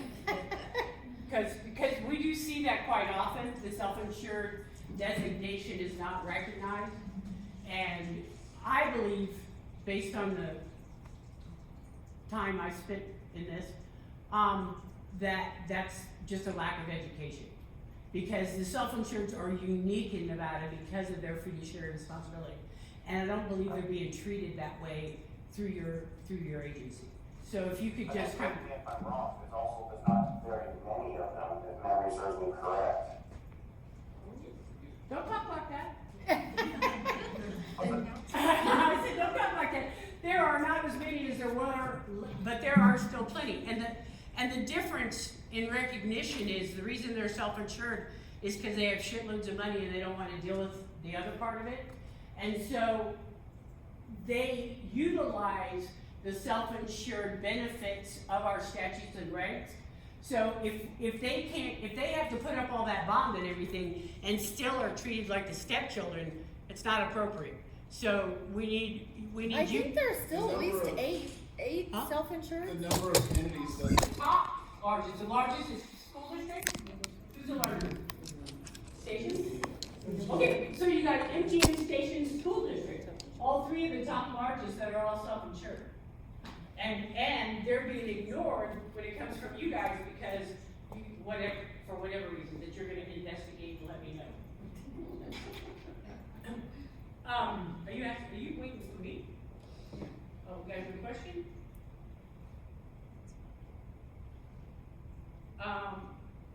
No, when we put in cards, say a D38 or a D35, it changes the dates. So if I put a date of injury of 10/25/25, it changes that date as a date of injury. And it's happened several times. So I guess the next question would be, and I think you just gave it, Jolene, yeah, stay away, stay large. And that is, when we find fractures in cards, and I understand because we all have lived through it, not just you, but us. Who do we ask? Who do we send that to? Help desk? Do we send it to the help? Do we send it, who do we send it to? Anything with cards. Cards. Yeah, cards at cards at dir.nb.gov. Okay, so that, Cards, say that again, cards? Cards at dir.nb.gov. how about a fact sheet with all you guys' emails? That would be fabulous. It's probably on our website. Yeah, ooh, Jolene says. Yeah, true that. Okay, cool. Because I do think that a lot of the issues we're having are not intentional, they're errors or data problems in cards. And I'm sorry to Chuck, wherever he is, having a fit, because I'm being nice. TPA, we're good with 10, right? We've decided 50 years and we can request it? Okay. Well, TPA, it's not always, I know there's some that are 50 years, but for example, real fast, the employer insurer audits, they're maintained for 5 years, or to the end of the calendar year. So fines and penalties, you know, that they have a 3-year retention window. Workers' comp complaints has a 6-year, just to name a few. excellent, thank you. TPAs and insurer office visits, how often do they occur and how is it decided which office will be selected? What should a TPA or an insurer expect during that visit? Didn't we just talk about that? When he showed us the D10 and all of that stuff? He said they're done randomly. I thought that was employer. Oh, now we're talking about the TPA. Sorry, okay. Thanks. So TPAs, I know, this past year we did, we went around to every known TPA and did a site visit, just making sure that they were in compliance with the office requirements, and that was primarily it. That's the only time we've done that. It's, any new TPA that's trying to become licensed, we generally do a site visit on that end, and that's primarily it right now. When can they be done? Anytime we're ordered, generally. And it's mainly, if we're going there, it's to ensure compliance with the in-state office requirements. Cool. Are we getting any That advance answers the notice? question. Yeah. Like 24-hour notice? Is there any notice to the TPA? Or you just kind of knock on our door? Is there a 24 Usually hour? we just barge in, actually, no. Yeah. So with SB 317, this is where I'm actually waiting for clarification because, I can just speak freely here in the sense of, in SB 317, it does mention if we are there to review, I believe it says, if we're there to review claim files, don't quote me on this, I don't have it memorized. I want to say it's 24 or 48, something like that hours notice that we have to give, but for the purpose of reviewing office compliance as far as having an office, I don't know if notice needs to be given. That's one area where I don't have the clarification. So, but yes, it could be no. You said you're waiting for clarification from legal? Yeah, I posed the question. So that's where it's, I don't know if it's, the way it's written in SB 317, unless I'm misinterpreting it, which could be possible, but I'm looking at it as they're referring to the reviewing of claim files. I believe there's an attorney in the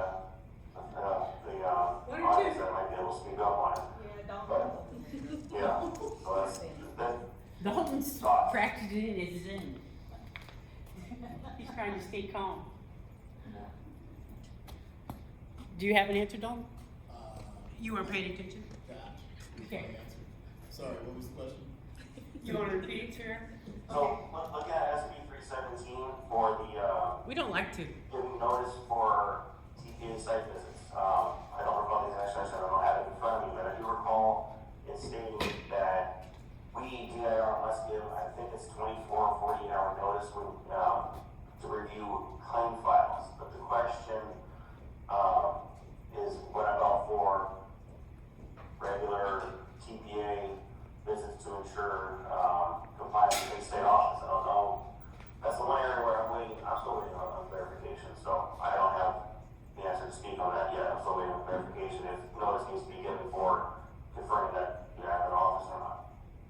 discussion that we had with the agency about this aspect of the bill during the session was that the audits that were being done at that time to verify that folks were operating 9 to 5 and on that holidays were going to be suspended since that was no longer necessary under the decision from last session. In terms of the distinction that you're making, I believe certainly the language speaks to giving that notice so that files can be gathered and had in place. And I think it's probably silent to the other piece, so I wouldn't weigh in on it at this juncture. Cool. Okay, that works. That works. You got any other questions? We got questions standing? Cause that's our 11 questions. Do we I have can make them anything- up, but I promise to be good today. Well, I think we should bring up some of the frustrations that folks are having, cause I know that's, I mean, and not to like put them on the spot, but just to kind of let them know some of the things that are happening. And I think you'd be good to nicely put that in a solution. Well, that'd be clear. It will certainly be clear what I say. No, I think we've touched it here. I think, you know, we're looking at it. We're looking, you know, our frustration is lack of response, first and foremost. You know, when we send those emails and stuff, we don't always get a response. Errors, but you guys have dealt with that with the card system as much as we have. But it's still not real functionable in that sense, and there are still issues. So cards is an issue. Notice seems to be a problem, and that is notice for you showing up, notice of DIR, notice time frames that have adjusted with this administrative that aren't statutory or regulatorily backed up. What else? Training. Do they do training anymore? Just the same. Maybe that's the other thing. I don't know. Remember Mike? He was great. Yeah, he was great. What kind of training? I know there's supposed to be cards training. We did that in the beginning where we had many different sessions. But what training? I would absolutely say cards should be ongoing because it's an ongoing, growing thing. So I think cards should be ongoing. I would love to see, I mean, obviously you have the standard ones with regards to how employees can file stuff, C4s and stuff like that. But maybe one kind of like this one for administrators that say, look, here's the DI, here's the benefit stuff, here's the audit stuff, or separate that. It's an uncomfortable place for you guys because, you know, obviously I have found in my life work comp, people are pretty aggressive. And so to put us all in a room and tell us what we need to know would be difficult, only because I'm not allowed to moderate those. But I would say that would be another thing is for the TPAs or the administrators to have a clearer understanding because again, you know, I started in 1902 and I still use those regs. And so I deny COVID, I'm a denier. And so 21 didn't change my life. I still kissed, I still ate, I did everything. So that would be another suggestion, is that maybe you guys reevaluate the COVID precautions and go back to the regulations with open doors, open minds, open arms. I think even just allowing us to have open mics would be nice, to be able to speak, because even when we have the cards meetings or the doctors or the work comp trainings, all we can do is put our questions in the chat. Sometimes they get answered, sometimes they don't. Sometimes you have a follow-up question. You don't get that answered because they're done. So it would be nice to be able to turn on the microphone and just speak. I mean, probably not so for you maybe, but But it would be nice to be able to like open it up, like, hey, does anybody have a question and wants to raise their hand? And we'll open up the mic for that person, and then just mute them if they start to get crazy, you know? There used to be different trainings on, PPDs, for example, and the AMA guides, specific, average monthly wage, the different forms. Well, we used to do those in person Yes, those were in person. at the DIR office. Yeah, I yeah, remember wage, you know, that's another one, excessive, The medical unit still does a lot of trainings with a lot of their, the E35s and whatnot, I wanna say. But everything is done online, and then every mic is turned off. You can't ask questions unless it's in the chat. There's no direct talking to anyone. So like this, back and forth, we don't have that. When we're listening to it, we listen to it, we watch the slides, you put in your chat, your question. At the end, they'll semi-answer some of the questions in the chat. If you have follow-up questions, like sometimes you just need to have a conversation with someone because there's some other things that need to be said, right? and I wanna put a little No, side. having like an open mic like this where if you're putting a bunch of questions in the chat, you know, you might put your question, I'll start answering it, and there'll be 6 other questions, but then you key back in with another one and, you know, go And then it down the gets line. lost. It makes it- I see your point. It'd be so much easier in person. It would be great to do it in person. But that would be another thing too, if we could have training to the entire community on things like wages. You know, wages are huge, and that and PPDs, you know, talk about, you know, we've done PPDs in here, and we've done 2 or 3 of them, and we still haven't touched everything. So maybe if we could recommend ratcheting up the training to actually technicians and not to laymen, that would benefit all of us. And of course, you know, We do ours for 3 hours, we do multiple PPD, trainings, and people still have questions afterwards. Yep. So, we also do average monthly wage, what are some of the other ones? PPD, TPD, all the calculations, all of those we do, and people will still have questions. So currently NDPC is putting our videos out there. Members are allowed to use our portal to go and access those videos. I can't tell you how many times we get, hey, can you give us a video for this so that we can go through and relearn or teach our folks? And it would be nice if the state did that for TPAs. and it used to. That's the other thing. It used to. And back in the old days, we would go in person and go into there and we talk about it. And even, I believe that if we could open our communications back up with you guys and have person-to-person conversations, it would ratchet down some of the heat. Because right now, it's, you know, Game of Thrones. And it's, you know, we don't need that. It's not good business. It's fun, but not good business. So I've taken down some of these notes that way to share with my management. Take it wherever they, Appreciate it. wherever they will take it. But, They're welcome to call me also.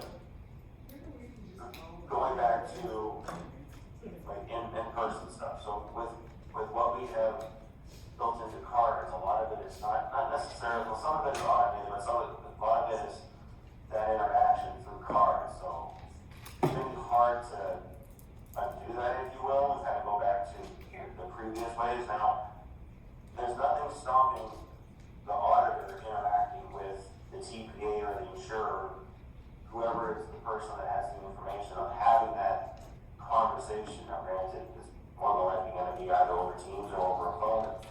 Over the phone at this point, based on work that's done in the office, but we can still have that dialogue to discuss the concerns, the issues, anything missing, to try to iron it out. I mean, if we can iron it out before it gets into the audit report, that's our intention. So whether it's, I mean, what's the take in the room? I mean, how often are you having that kind of interaction with the auditors? I mean, I see my staff having the meetings here over Teams talking with the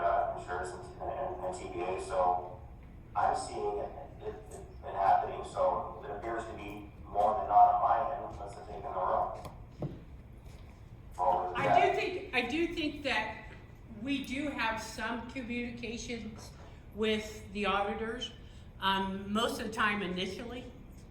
What we're missing is the ongoing communication. If you're auditing my files and, you know, you've got questions, because the other thing is I can't imagine how you guys can audit all those files with all the different claim systems. There are so many of them and they're so different that there are going to be nuances in each system. And if you have an auditor who's like doing Corvell, if you have an auditor who's working on Corvell, they're gonna get used to what we can provide and how we do it. I've got 47 data points that I can provide you. There are other TPAs that have 4 data points. So if you're auditing that data, that person, or that TPA, and they have 4 data points, it's gonna be a significantly different, and yet the auditors aren't communicating to us with regards to, hey, you know, all this is missing, I don't see any of this. And if we could do that as opposed to it being adversarial, because we are doing our jobs the best that we know. And if we're not doing it correctly, we're open to correcting it because none of us want $370,000 fines. So, but we need that open communication.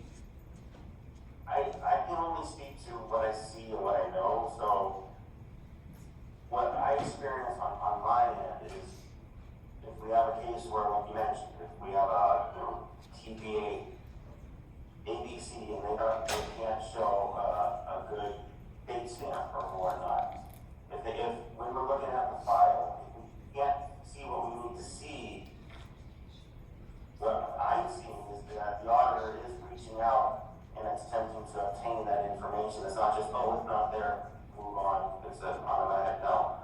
They're attempting to get the information. That's what I'm seeing on my end, but I'm not seeing all interactions, obviously. I have staff in Vegas, I'm in Carson City, so I only know what's brought to my attention, but if you're running into a particular issue on an audit, you're welcome to reach out to me, and I can referee in between if need be, but I can only speak to what I see, what I can observe, or if you will, so. Yeah. I'd like to say it's happening, that's what I'm seeing, but.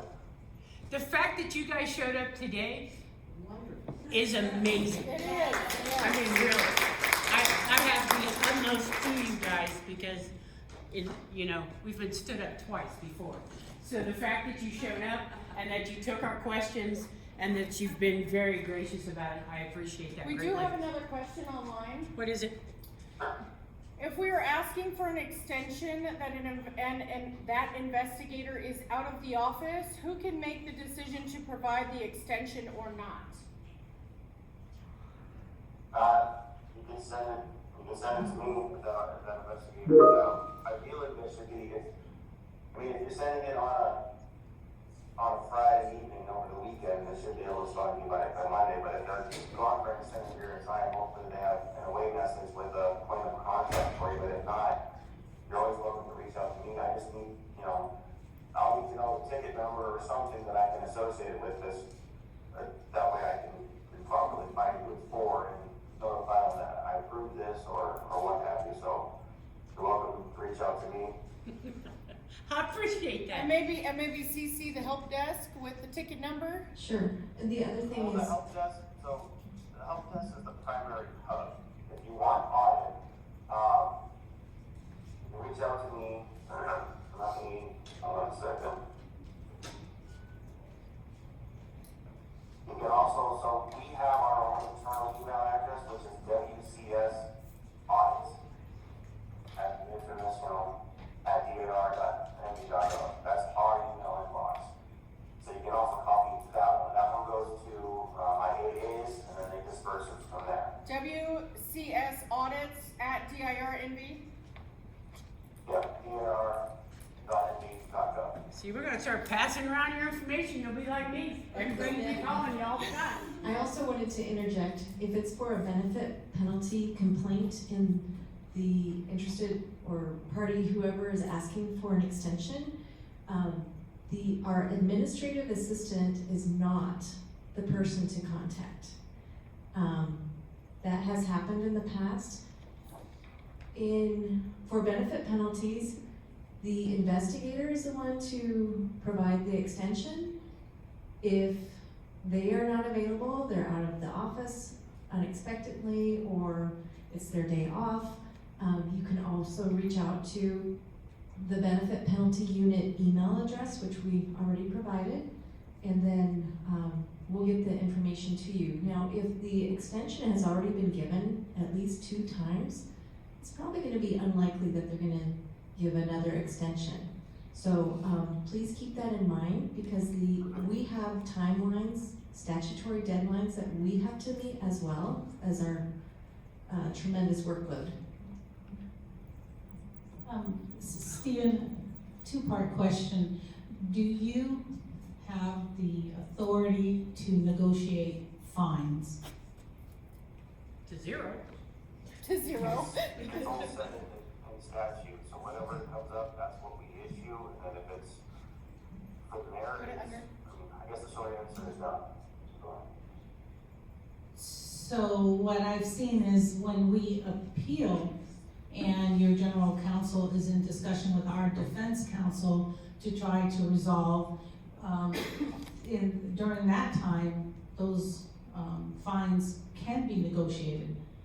So that's, what I'm getting is that's the only way that we can negotiate fines is by appealing and going through the whole process through the Department of Administration. That there's nobody internally that we can talk to without going through the formal process. That is correct. Pay your money to your defense attorney. That's what they want you to put. No, he checked out. He checked out completely. He's all done. We talked about 317 too much. He's done. He doesn't want to talk no more. Cool. Well, I think that's it. Does anybody else have any questions online? Do you want to throw them in the chat? Do you want to text Ann or myself? You can do so.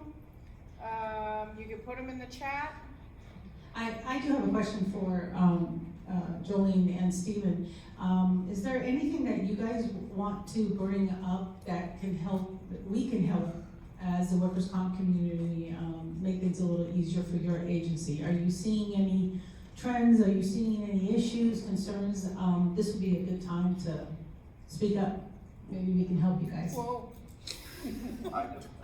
One thing that comes to mind, with being able to actually communicate back and forth, I can't speak to how big of an issue this is. I've seen it enough, but where my auditors are trying to communicate with either the TPA or the insurer or whatnot to get missing information so they can properly determine if it's an issue or not.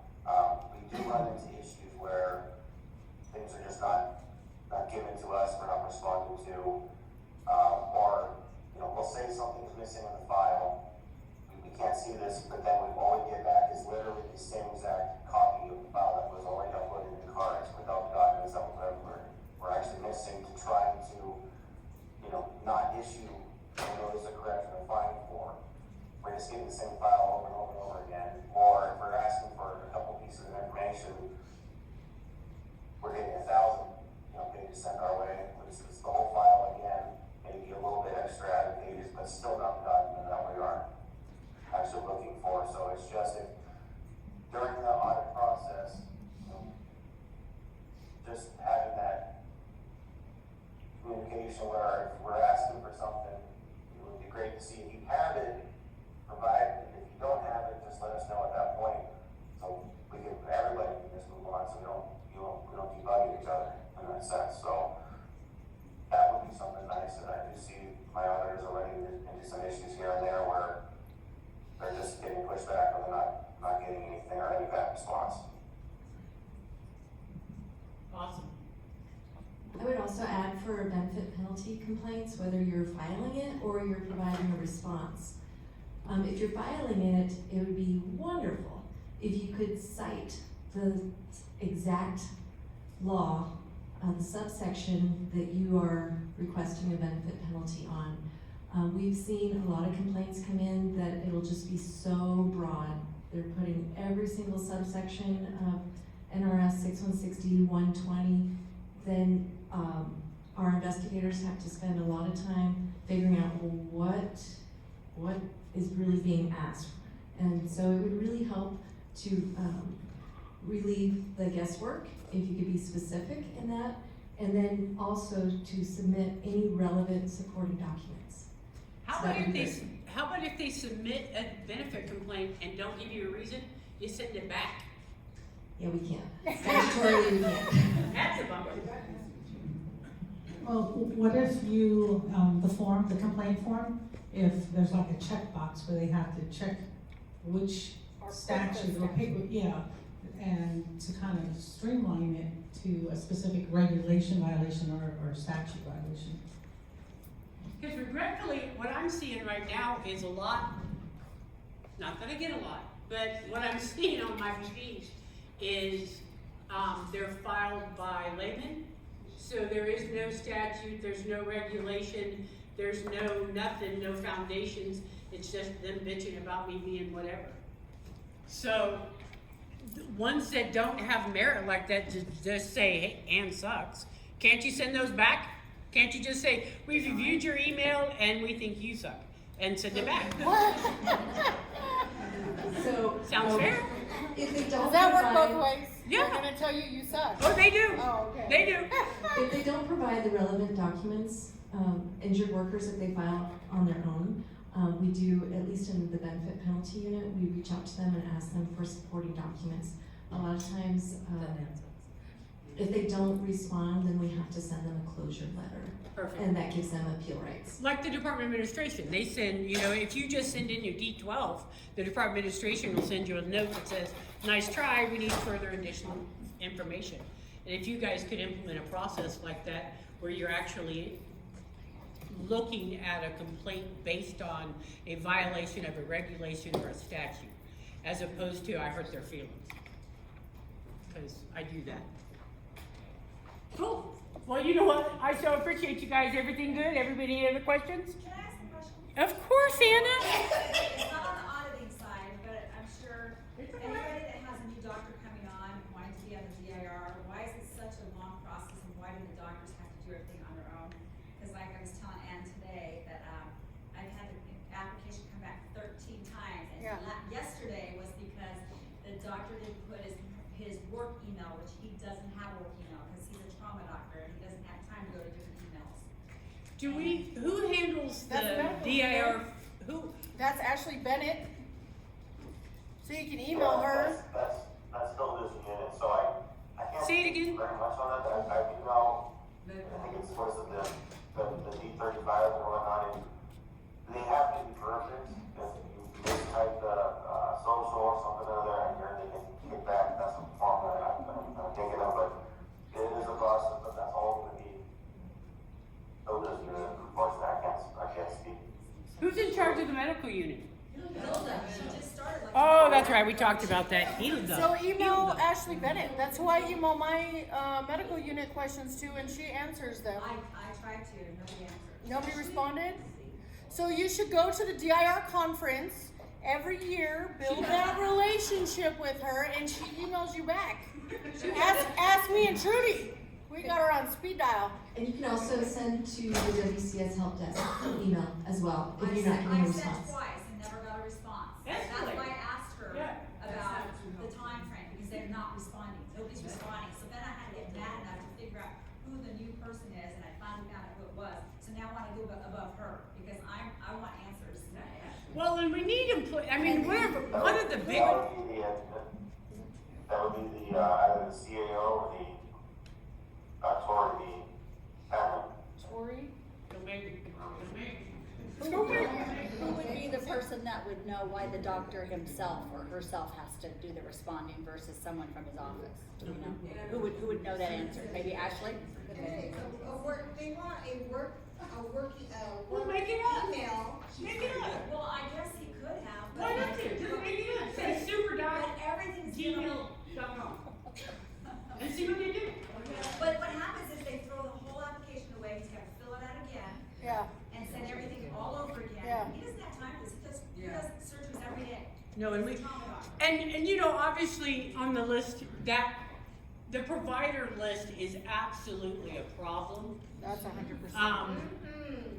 We can that have a whole needs nother to, topic on medical unit, you right, guys, that I'm needs just to saying. be addressed, but I don't even know how you guys would begin to do that. I can think of 4 or 5 different cases I have in court right now because the provider list doesn't work. So I know that's not you two's problem, but the provider list is a significant issue. Maybe we can, ask the DIR medical unit to be on a panel like this, cause this is more, A medical unit, yeah. claims. Whereas the medical unit, and we can get the Have doctors the have conversation. questions and have that conversation. That's a great idea, We can if they'll ask them show if up. they're interested. I had them kick back, one because they assumed that it was the doctor's work email and it wasn't the personal email, and he had to literally write and say, this is the only email I have. Like, I don't have any others, had to fill out the application, took him 9 months to get on the DIR See, panel. that's ridiculous. 9 months. This is number 13. And if you don't have somebody like yourself or me or Trudy or, to help these physicians, they don't know what I to don't do. think they should have to, because when it comes to, they're busy doctors, they wanna be doctors, they Yeah. don't have to fill out these applications, that you have to do it a certain way, like you have to right click and then put it in Adobe and. Cause it's on cards, it goes right up into cards, that's why they make you do it that way, which understandably, cause it goes right into their system, and they don't have to copy and paste and type it all into their own system, Right, but so. they're only working like 2 half days, and the rest of the time they're doing surgeries, like how do you get Yeah. the doctor? Okay, Stephen, I don't want you to tell the medical unit all of this. You need to tell them we were very I want them to nice. show up. Tell them that we're very nice. We want them to I should stop taking notes. be right now. Because I think you're right. I think we need a medical unit in general because there are problems, and it's not just this clog. It's a problem we have in general. And we all know, even though Kevin left, we all know that it is a attorney firm here in Las Vegas who is pushing to blow that list up and make it wide open to anybody, anytime, any place. And that would cause such chaos, not only in your organization, but in my organization, because if we don't have that, I don't have contracts, I don't have relationships. Now, for the record, personally, I do, because we're Corvell and we're a national MCO. So when I get those, I go to my MCO, and then the doctor's shocked because they're not getting 100%, they're getting a contractual relationship that I have on my healthcare side. But I do think that the PPO is probably in the top 2 besides cards. Cards is number 1, clean up cards. Number 2, fix the PPO. Because see, you answered all the questions for you and for Jolene, so now we need other people to answer. So you guys are awesome. Is that it? All right, let's do some Oh, raffles. wait, one more. I have a Sorry. question. Yes, ma'am. I'm very new to this, okay? God bless you. Voluntarily? Somewhat, yeah, that's how it works. That's how it works. So I have a question for Jolene. I used to, oversee this program. And when we did our audits and Yeah. investigations, we offered the business an opportunity to correct their compliance issues. Does DIR offer that? So for benefit penalty complaints, it's a little bit different. For audits, they can correct that, they do notice of corrections. But for benefit penalty complaints, we send them the information, once the determination is issued, and then they can appeal it, but, it's not very interactive. Third room for approval. All right, thank you. I'd like to see a statute of limitations on those benefit penalties. We're gonna work on it. Any planning council in here? We're Oh, they good. all left. No, they all left. They got scared. They left. All right. Well, we appreciate you so very much. Thank you for your courage. Thank you for showing up. And thank you for giving us the answers. We appreciate it. We really do.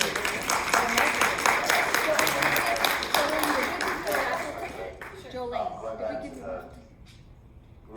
the communication issue with, you all have with DIR, for example, so, I hope it's not with me and my unit,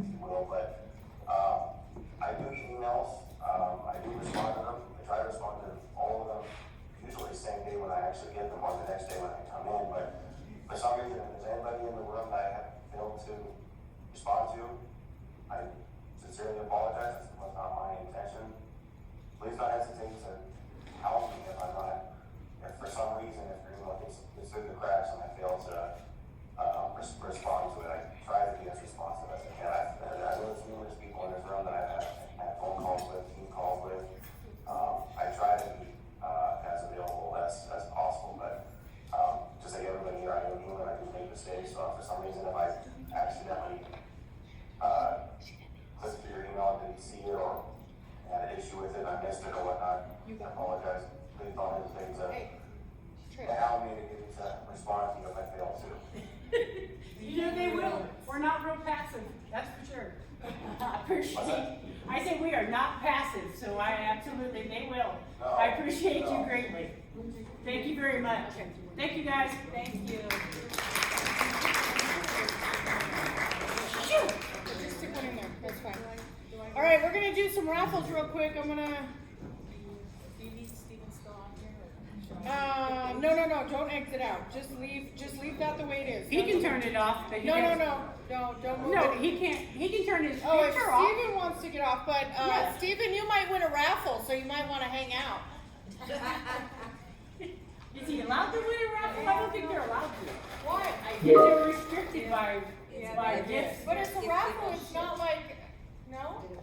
I mean, we could try it, but it's pretty public. Just don't tell. But Just it's not saying, like I'm it's giving kinda it to public. entice them, it's a raffle. Yeah. There's no rhyme or reason, we pick your ticket. That's what Guido used to say. All right. Trudy, Dolores, can you guys come up here? With your cute self.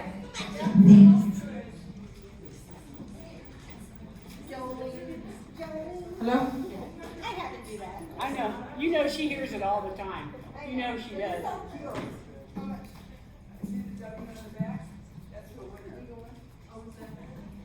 Hey, and just for you guys' information on this feedback on this chat, everybody's saying thank you for your time and information they absolutely got out of it.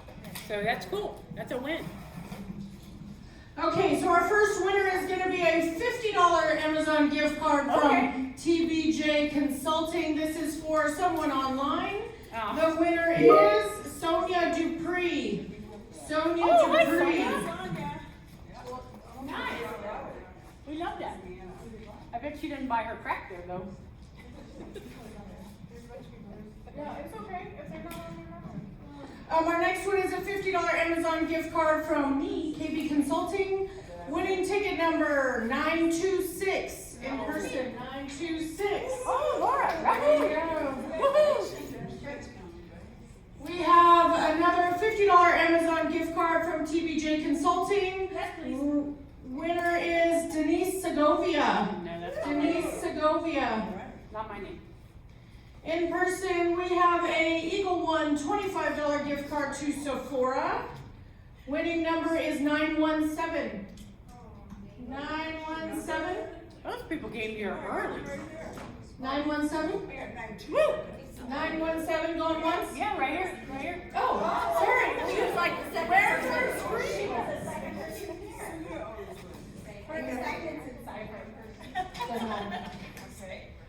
We have a $50 Amazon gift card. We're making Bezos rich, I'm just saying. $50 Amazon gift card from KB Consulting, winning ticket number 955. Woo! Woo! Yay! Yeah, give me that. All right, our next one is Eagle One $25 Ulta Beauty gift card, winning number 905. 905, Miss Lee. Our next is I'm gonna do some of these purses. It's a Kate Spade. It's very cute. I like the blue. It is from Trish Gibson. Trish Gibson Marketing. It's a Kate Spade purse. Winning ticket number 966. Oh, you won one last time, didn't you? No, give it to him. Listen, your wife is gonna love it. Come on. Yes, there you go. And it proves you were someplace. You want me to give it to someone?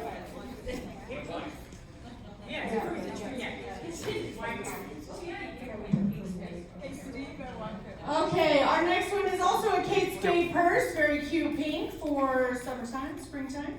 It's from Trish Gibson Marketing and Clients, winning number 942. 942. Y'all need to dig it a little Trudy! bit. Woohoo!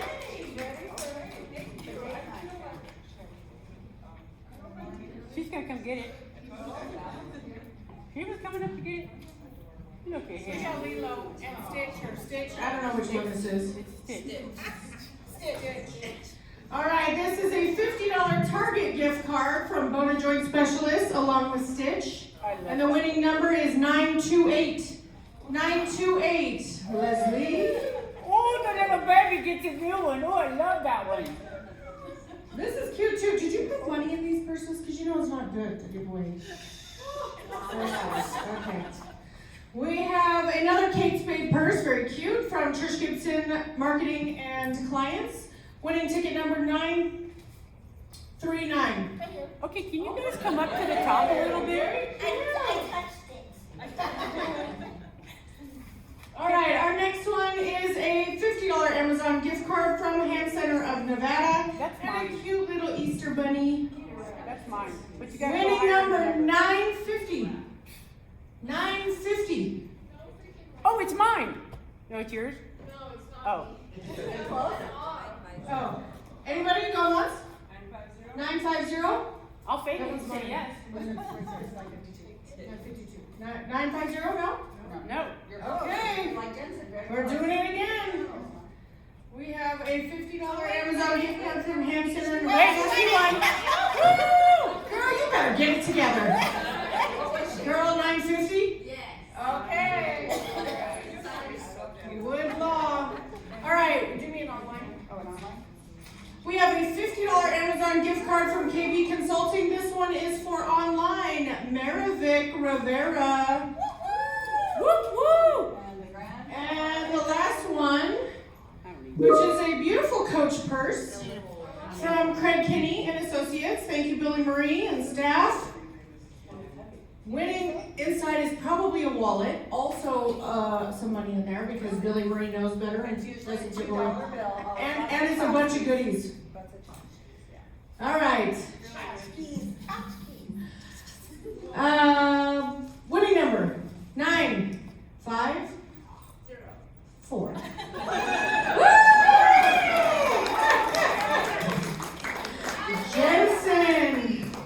Jensen from First Medical Advisory got that, Julie, just so you know. Thank you guys, appreciate it. All right, thank you guys so much. Appreciate you.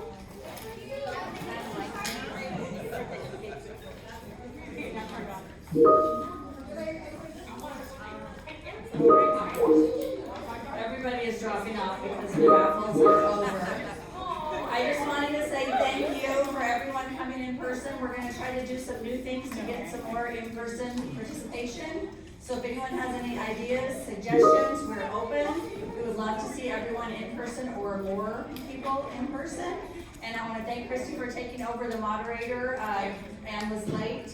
She had a very important delivery. So Christy took over and did the announcements, which Ann usually does, and we thank her for that. And I want to thank you all for coming in person.